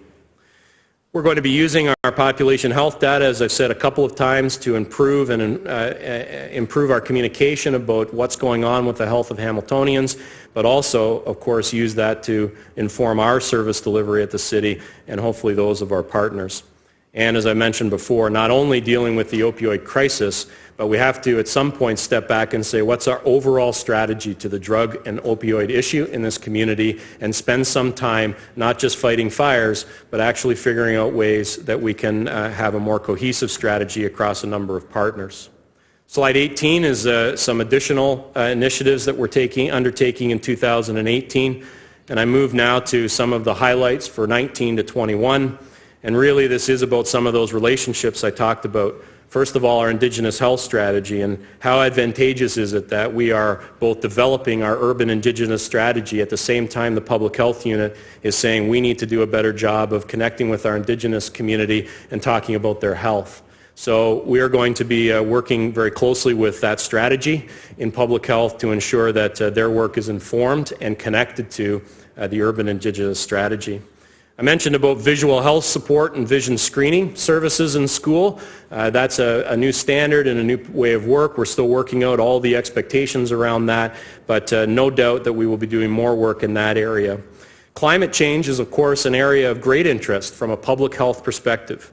It's an interest across all of the departments, and I know that Chris and I and the members of the senior leadership team will have to ensure that we have a coordinated approach, because as much as climate change might be a public health issue, it's also a built infrastructure issue, it's also an emergency response issue, and so we need to ensure that as climate change occurs and we have climate events that may be adverse for our health and well-being as a community, that we fully understand that. And the last piece is really important, because I don't travel anywhere these days without people talking to me about the importance of mental health within their institutions, whether it's in hospitals or schools, community organizations or neighborhoods. People are saying that we need to wake up to the fact that mental health issues are something that don't just exist in pockets of our community, they are everywhere. They don't just exist for folks that have other risk factors, they exist in all environments, and we really need to develop and support a strategy that will be holistic in that nature as well. And there you also see some of the additional initiatives that we're looking in a future format as well. So now we get to the budget, and as I mentioned, the budget this year is coming in at an increase of 1.4%, or just under $178,000. Here's the organizational chart as it exists, of course led by our medical officer of health and supported by a team of associate medical officers of health. One, of course, is in place, you know, Dr. Tran, and you just approved the appointment of a second associate medical officer of health at the special December GIC and board meeting, or council meeting that we had. You will see a slight reduction in full-time equivalents from 17 to 18. There was a major amount of restructuring that happened in 2017. This year, the reduction is really based around one-time funding positions that are no longer there. So this is almost exclusively around programs or grants that have ended, and therefore the people are no longer a part of our structure as well. From a total expenditures and a gross budget perspective, public health is about $50 million, and that turns into a net of about $12 million. But you can see here the total package. From an expenditure perspective, public health is always about the people that are involved in public health. 80% of the expenditures are around employee-related costs. These are the folks that not only produce the materials and support the learning in our community, but also are delivering our public health services. Every other bit of expenditure pales in comparison to the amount of money that goes into our employee-related costs. In terms of revenue, there's the split. You can see the $12.5 million approximately of levy contribution, and where some of the other contributions come. The vast majority, of course, is in grants and subsidies, most of that coming from the provincial government. And I can tell you at the gross level, this does work out to the 75-25 cost share piece that's been shared with you time and time again about how public health is funded. Here you have a breakdown by division, and you can see that all the divisions are either below or just in and around the guideline of the 1.5%, and that then works out to, at the bottom line piece, a 1.4% increase, or as you can see on a volume basis of money, just under $178,000. Important to recognize that the mandatory public health subsidy, which of course is to the good for us at $22,657,000, you'll see it not changed from the restated net in 17 to the preliminary net in 18. We have actually been advised not to expect any increases on that, so we've factored that in. We haven't even looked at a little bit there based on the information and the conversations that Elizabeth and our finance staff have had with the ministry. So here are the major budget drivers for the department. You won't see this, unlike Community and Emergency Services. This doesn't happen in each division because, to be honest, they're all the same drivers. They're very different drivers given some of the differences of the work in Community and Emergency Services. But for public health, it's really around employee-related increases. This is not about needing more people to do the work. It's sort of the general increases that happen. There is some facility costs that are, again, to the increased side. But then there are also some pieces that have helped us lower that impact. And in particular, I want to point out that this department has continued to look at base budget savings along the way. So it's been great that some of the restructuring that was done last year has netted additional savings as we've moved forward within this work as well in public health. So some of the administrative costs looking at historical issues have been reduced, which is part of the base budget savings. And there was some slight reductions in staffing, a total of 0.8, with some program realignment, which also led to some of those base budget savings. Medical officer of health perspective, you can see that the driver of that budget is to the good, and so at the end of the day, that's a savings. And then we can move into the divisional pieces as well. So we start with communicable disease control and wellness. At the moment, that is under the directorship of Michelle Baird. She is the acting director. When Jessica was with us, some of this work fit under the role of the Associate Medical Officer of Health, but Michelle is overseeing this work at the moment. And you can see that there is a reduction of 3 FTEs within this area, and really that is, again, part of that one-time funding or short-term funding that was available. In this case, it was around the immunization of pupils in schools and some additional one-time funding we had for some staff in that area. When it comes to metrics, here's where we see that tremendous increase. The naloxone kits that we've distributed are up 267%. So we had 463 kits distributed in 2016, 1,700 or so distributed in 2017. The number of people that are revived as a result of that kit, that's a reporting number, and so it's the best we can get from the reports we receive. But as you can see, these kits are being used. They're not just being distributed, but are being used. So you can see the immunization coverage rates. We've included that just for some of your information. And also, this is where you get, again, that graphical slide around how many immunizations we're providing. So again, in this budget section, a number of savings, some increases generally related to employee-related costs, but it nets out at a very small increase in this division, and it turns out to be a 0.4% increase overall. When we look at healthy environments, the acting director in this role is Kevin McDonald, And you can again see a reduction in staff, and again this is related to some one-time programs, some based, the largest component of this was based around the raccoon rabies program, and so you see some reductions from 17 to 18 that are part of this budget as well. When we go to some of the metrics, I think what's important to understand, Kevin oversees an area where we do a lot of investigations, we do a lot of the inspections. And what I like about this is the piece about the rabies exposure and the health hazard investigations, that our staff are out there in incredibly short order. So within 24 hours, we have a basically 100% success rate. We slipped on one case out of 429 when it came to health hazard investigations. But our staff are out in at least 24 hours, oftentimes shorter than that, doing the inspections, checking into some of the issues that are being raised by our citizens, and so I think that's a really good metric to show that they are on top of this. This isn't a situation where people have to call repeatedly, wait days or weeks, and of course when it comes to health hazards, we want to make sure that we're out there as quick as we can. And then you see the volume slides for the kinds of inspections that were completed in this area, which links into the earlier slide that I showed. Again, a very modest increase overall in the budget. In some of the sections within this area, there are increased costs, primarily, again, related to employee-related costs, but the overall increase is very minor within healthy environments. In healthy families, the director is Jen Vickers-Manson, and I talked a little bit about some of the work that she's undertaking with our schools. It's a major piece of that. And of course, there's always been a strong connection between the work that Jen does and the work of our children and home management in terms of how we support healthy early child development. Again, a minor reduction in here, and part of that was actually an overall savings reduction of 0.3, and also some reduction in nursing that's attached to one of our programs that supports young parents. Here's some of the metrics in healthy families, and I want to talk a little bit about the dental services.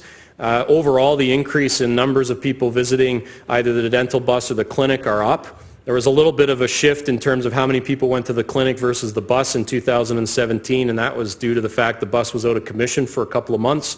But the reality is more people are accessing the service, which is good. There are strong links between overall health and oral health, and this is one of those programs that's really important. There's been a 35% increase in the number of calls to our Health Connections line. A couple of reasons for that is a different way that we're engaging with families that or mothers that aren't at risk in terms of giving birth within our community. We now provide information. We have a lot of that face-to-face early contact, leave information, and have them be available to call us. For those that are at risk or are deemed at risk, we make proactive visits and proactive calls around that. But that's increased some of our call volume because when parents get home, even if we haven't screened for some risk factors, all parents have questions about parenting and have questions about their child development, and our Health Connection line is there to provide good advice from qualified professionals. The other piece that's driving this is that one of our community partners no longer does as much work with inspections of child seat safety within vehicles, and so we're taking on a bit more of that work, and some of the calls are coming into our service. That's a good news story as well. And then you see that we're in 72 schools across this community providing direct service, along with obviously our immunization programs within schools as well. So we get to the budget pieces. Again, a modest increase in terms of percentage, 1.2, mainly driven again by employee-related costs across the board. And so we're looking here at an increase of $93,000 or so. When we move to the planning and business improvement area, this is under the leadership of Michelle Baird. And again, in this case, no change to the complement of FTEs. And as we move to the metrics slide, a lot of Michelle's work is about how are we producing those materials around population health assessment? How are we including our partners in discussions about that health assessment? Because it's one thing to send out information, it's another to ensure that that knowledge transfer is done correctly. An area of pilot work that happened was around tax filing clinics. It's estimated in this community there are $42 million in unrealized funds available for families in Hamilton through the Canadian Child Tax Benefit, and it's unrealized for one reason and one reason only, that they're not filing taxes or not filing those taxes correctly. So there is work amongst a number of community partners, and I think they were actually successful in the grant to expand our tax clinics. And as you know, lots of free tax clinics are available in our community. We want to do that more. We want to ensure that it responds to vulnerable populations and make sure that people are getting the government transfers to which they're entitled. And when you think about if I came to you today and said, hey, how can we make a $42 million investment in family and kids and it's not going to cost us anything on the net levy, chances are you'd say approved. And this is what can happen if we actually do some work with those tax clinics. So we're looking forward to that. And again, in this budget, a relatively small budget overall, so the percentages creep up a little bit higher. But again, employer-related costs driving the increase, 1.6% increase in this budget, but again, smaller budget overall. And as I say, the result in public health is a budget of increase of $178,000 or 1.4%. So again, I think I'll take leave and sit down there with the colleagues in public health so the questions can be directed to the right folks, and Elizabeth and I can field what we can, and we're happy to answer your questions around this budget. General Manager, amidst many of your talents, presentations are one of your fortes. Very well done again in your first presentation of public health in collaboration with Dr. Elizabeth Richardson, our MOH. Okay, on our speakers list, I have Ward 8 Councillor Terry Whitehead. Councillor? Thank you, Mr. Chair, and I echo the comment that Paul Johnson does a great job in making presentations, so I want to say kudos. But fundamentally, I have an issue, and I think it's somewhat presumptuous. We got Paul Johnson making a presentation on public health, and yet we have, as a board or as a committee, have not made that decision yet in regards to the proposed merger of the departments. Understanding that public health is mandated by the province of Ontario and has its own legislation in regards to a medical officer of health, it concerns me that we need to have that dialogue, and it might be prudent to do so. I'm not suggesting it's not, but not to have the discussion and all of a sudden find yourself in a position that is already presumed concerns me from a staffing point of view. So could I ask to the chair to staff, how do we find, as a board and as a council, a situation where it appears the decisions are already rendered prior to the discussion being had? Councillor, your question at a high level is in order. If it gets into deeper, then we may want to go in camera. But sure. Manager, why don't you give it a try, please? Sure, through you, Deputy Mayor, and I appreciate the councillor's comment, and certainly this decision today, as really all budget presentations, is, ultimately I'm the one that is deciding, who is speaking on the budget matters at hand. So it's not a matter of Elizabeth or Paul, it's a matter of myself. And in front of GIC, as all the budgets are being presented, we've gone with the general managers providing those presentations for each department.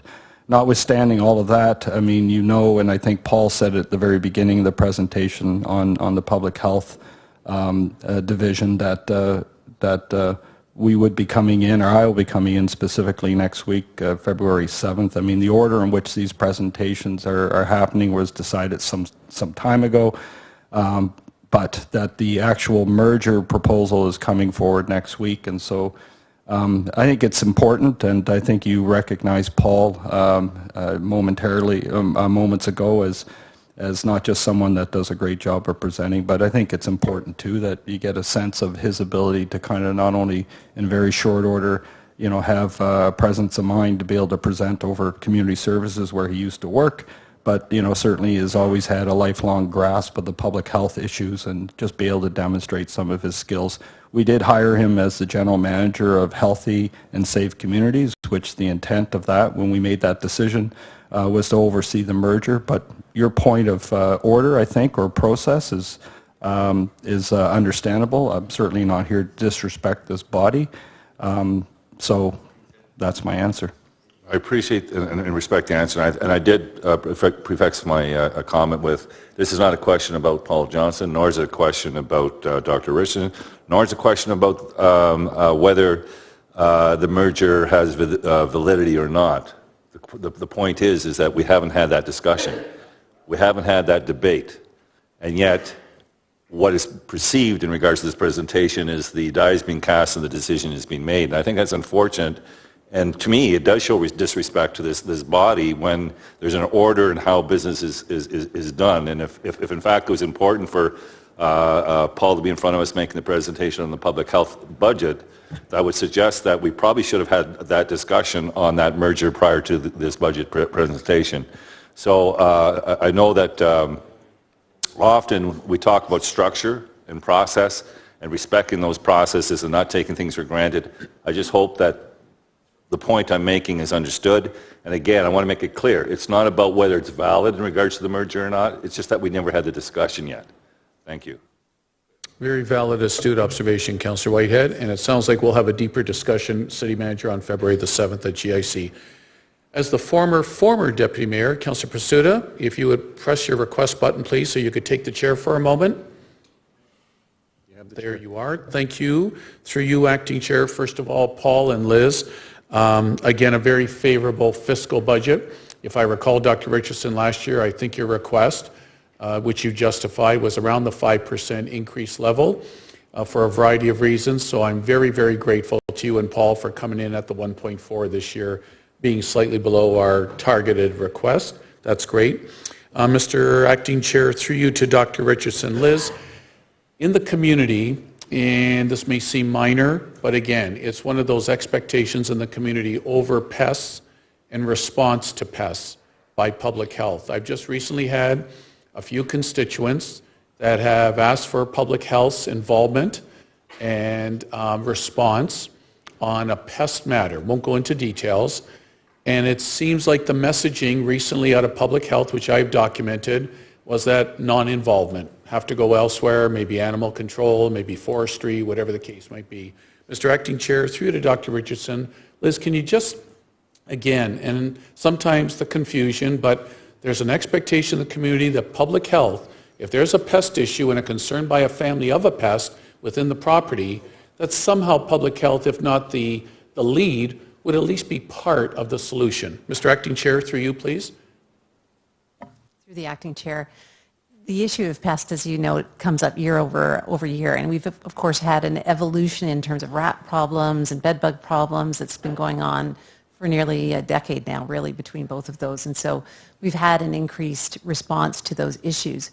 So if there's a particular pest issue, by and large, as you say, we do respond to those. Oftentimes there are things that we aren't able to actually do to change the situation. They require involvement of other parties or action taken on the individual themselves in terms of the specifics of the situation, but certainly helping people to understand the situation, what's causing the situation, and what might be done to resolve it is something that we commonly do. So if there's some specifics where we're not following through on that, if you can provide them to me, I'd be happy to address. Okay, thanks very much, Dr. Richardson. That was the essence of my questions, and again, a very responsible budget at this point in time in the process. Thanks, Mr. Acting Chair. I'll take the chair back. And first-time questioner or commenter, Councillor Conley, please. Councillor Conley. Thank you. This probably question is a little off topic, but I don't know if it is. You know, we've had problems in this city with dispensaries, pot dispensaries, which are illegal, but which the police and the licensing are having a lot of problems. We closed them down for whatever reason. But a lot of these dispensaries sell food. And would that come under our public health? And is there anything you can do just from the problem of food? They're selling cookies and other things that are classified as food. So I want to know what you, if there's anything you can do, or does it come under your program? Dr. Richardson? Through you, Mr. Deputy Mayor. The issue of food premises absolutely falls under public health. We do inspect all food premises within the city. The type of situation you're describing is a low-risk food premise where they're selling packaged foods and that sort of thing, and so it would be subject to an annual inspection.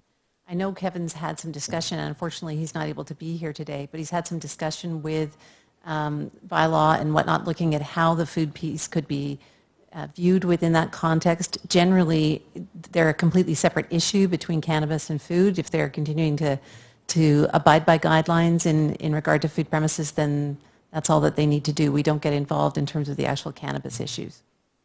No, I know, I don't expect you to get involved in the cannabis, but I would think you'd be involved from a food aspect of it. If they're selling food there and it's not wrapped properly or it's not, well, I don't know what the situation was, would you not go in and at least inspect the premises to see what's going on there? Doctor? Through you, Mr. Deputy Mayor. Indeed, yes, we would, though it would be subject both to a routine inspection on an annual basis, and as well if there are any complaints related to that premise, we would go in and inspect it. Okay, And that would- so have you done inspections on the dispensaries? Through you, Mr. Deputy Mayor, I don't have that information with me right now, but we can certainly follow up with that. Okay, and I got one in Stony Creek that's selling cookies. I know of for sure, so I'm putting you on the line that you should check it out. There's only one, it's on King Street. The other question I had is, I'm just a little confused. Schools, you said in part of your talk, Paul, that we're in a third of the schools in Hamilton. Did I get that right, or did I misinterpret what you're talking about? General Manager? Through the Deputy Mayor, all the high schools and about a third of the elementary schools. And why only a third? Why not them all? I'll let Jen tackle the issue around that, but the volume, obviously, of elementary schools is much larger. So it's a cost issue, basically? Director Vickers? Through the chair, to Councillor Connolly, just as a reminder, I came and presented to Council on the new school program and the implementation plan. So what our General Manager, Paul, is speaking to is that our current model has us in all high schools and a third of the elementary schools. The new model that we're implementing in September of this year has public health providing services universally to all schools within the public, Catholic, and French boards and targeted in specific schools. And the choice around what schools are targeted are being established right now with our board partners in consideration of indicators that would lead us to target our interventions and strategies. Good, thank you for that answer. Thanks, Councillor Connolly, and I'm sure you'll provide the specific location later on for Dr. Richardson. Perfect. First-time speaker, Councillor Brenda Johnson, please. Thank you, and this is just a dovetail on what Councillor Connolly was asking. What triggers an inspection? Is it the fact that you get notification that a license has been issued, or what triggers the inspections on a yearly basis? Doctor? Mr. Deputy Mayor, it is, once a premise is registered in our database as existing, it is the licensure that gets it into that database, but then we manage those going forward. We do look for those renewals. So licensure definitely triggers that first inspection, Right. but it's not the only thing. Our inspectors are out on the road at all times, and so if they notice a new premise has popped up and they're aware of it, or that we may get a complaint that comes through about a premise that is there, or one of our partners from across the community and within the city, itself may identify it and flag it for us. So it comes from various sources, but generally most is through licensure. Thank you. So there could be some that do fall through the cracks because it could be out of the way, not near other eating establishments. So as pointed out by Councillor Connolly, a lot of places are not licensed and therefore do fall through the cracks. So I'd be happy to work with you as well to let you know what's happening in our ward. And I also wanted to thank Dr. Richardson and Rob Hall for their work on the water delivery issue that we're having lack of in the rural areas. And Mr. Hall went out of his way to phone all the existing ones that were in place, and we did get a better database on it so we could pass it on to the residents. And I really appreciate the extra work there. Thank you, Councillor Brenda Johnson. And good questions on services provided, which could impact the operating budget. And now, second-time speaker, Councillor Whitehead, please.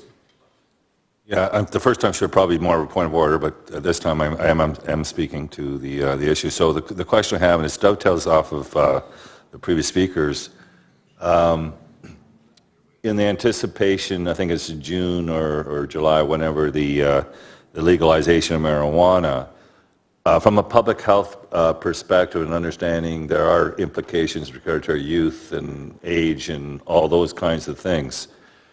Are we already involved in creating strategies around prevention and those kinds of issues around cannabis? 1, 2, is it just building on what we already have? And 3, is there additional funding? And I understand there is going to be additional funding. The question is, there's going to be additional funding that can come to offset any strategies we put forward to mitigate some of the negative impacts of cannabis on our youth? Doctor? Through you, Mr. Deputy Mayor, and I might just add one piece of information from a former point that was made. Just our 2017 budget did come in at 0.4% in the end. Well, it entered the budget process at 5.6%. It left the budget process at 0.4% after some substantial restructuring. So just some additional information. On the issue of cannabis, the whole legalization of cannabis is something that is, of course, of concern, of interest to public health. There's a lot of benefit to be gained through the legalization of cannabis in terms of the challenges that have been put in place through criminalization and all of the ills that come with that framework when it's applied to that particular substance and its use. The challenge we have on the other side, though, is that there isn't enough talk about the fact that cannabis is not a great thing that we should now all engage in, but rather it is a substance that we need to look at and consider, use in moderation, follow low-risk consumption guidelines, and particularly be concerned about its impact on youth. And the fact that really use under the age of 25 has significant detrimental effects on the still developing brain. We often think of ourselves as well finished, as my 16-year-old informs me regularly that he is, but in reality, youth brains continue to develop through the latter teen years and well into the early 20s. So when it comes to cannabis, it's certainly something that we've always been working on as substance use that we look at across the board.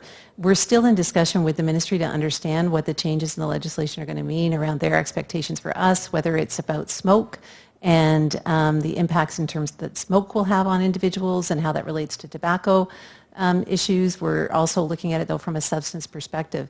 At this point, there's no particular funding stream that's been identified that relates to our particular services. I know they are around general impacts on municipalities when it comes to bylaw enforcement and all of those issues, but we haven't heard anything from a particular funding perspective for public health. Thank you, Doctor. Thank you. And I guess my last question would be, going forward, I meant to ask this question on the ambulance side, is it's great to say that the calls are up, but I mean, and I think public health can tell you this, that there are what's it called, determinants in respect to cyclical type. You could have bad flu season, you have a good, so that all has impacts on service delivery based on what is taking place. So if you have a hot spot in one particular year, doesn't mean necessarily that's going to carry over. So to make these significant investments on that blip, that's annualized is not probably the best use of tax dollars. So using that, so just highlighting that, in this coming year, if there's any red flags and concerns that may have budget implications, can you identify what they might be? Doctor? Through you, Mr. Deputy Mayor. In terms of cannabis particularly or in general? In general. In general. I mean, there's a number of things that are going on and changes that are happening within the standards. And, Paul's talked about some of those that are most having the greatest impact in terms of our resources. You'll be seeing the annual service plan and budget for public health coming forward at the next meeting of the Board of Health, where we'll delve into those in a little more detail. Certainly, we are seeing impacts from a vaccine program standpoint. Part of that is that the province has become clear about existing standards that they want us to expand in terms of our implementation. Other is new initiatives that have been put underway, all things that are good for health, but are certainly strain our resources. And so we'll be talking about how do we resource those effectively. We put 4 additional FTE in place at the end of 2016 and into 2017.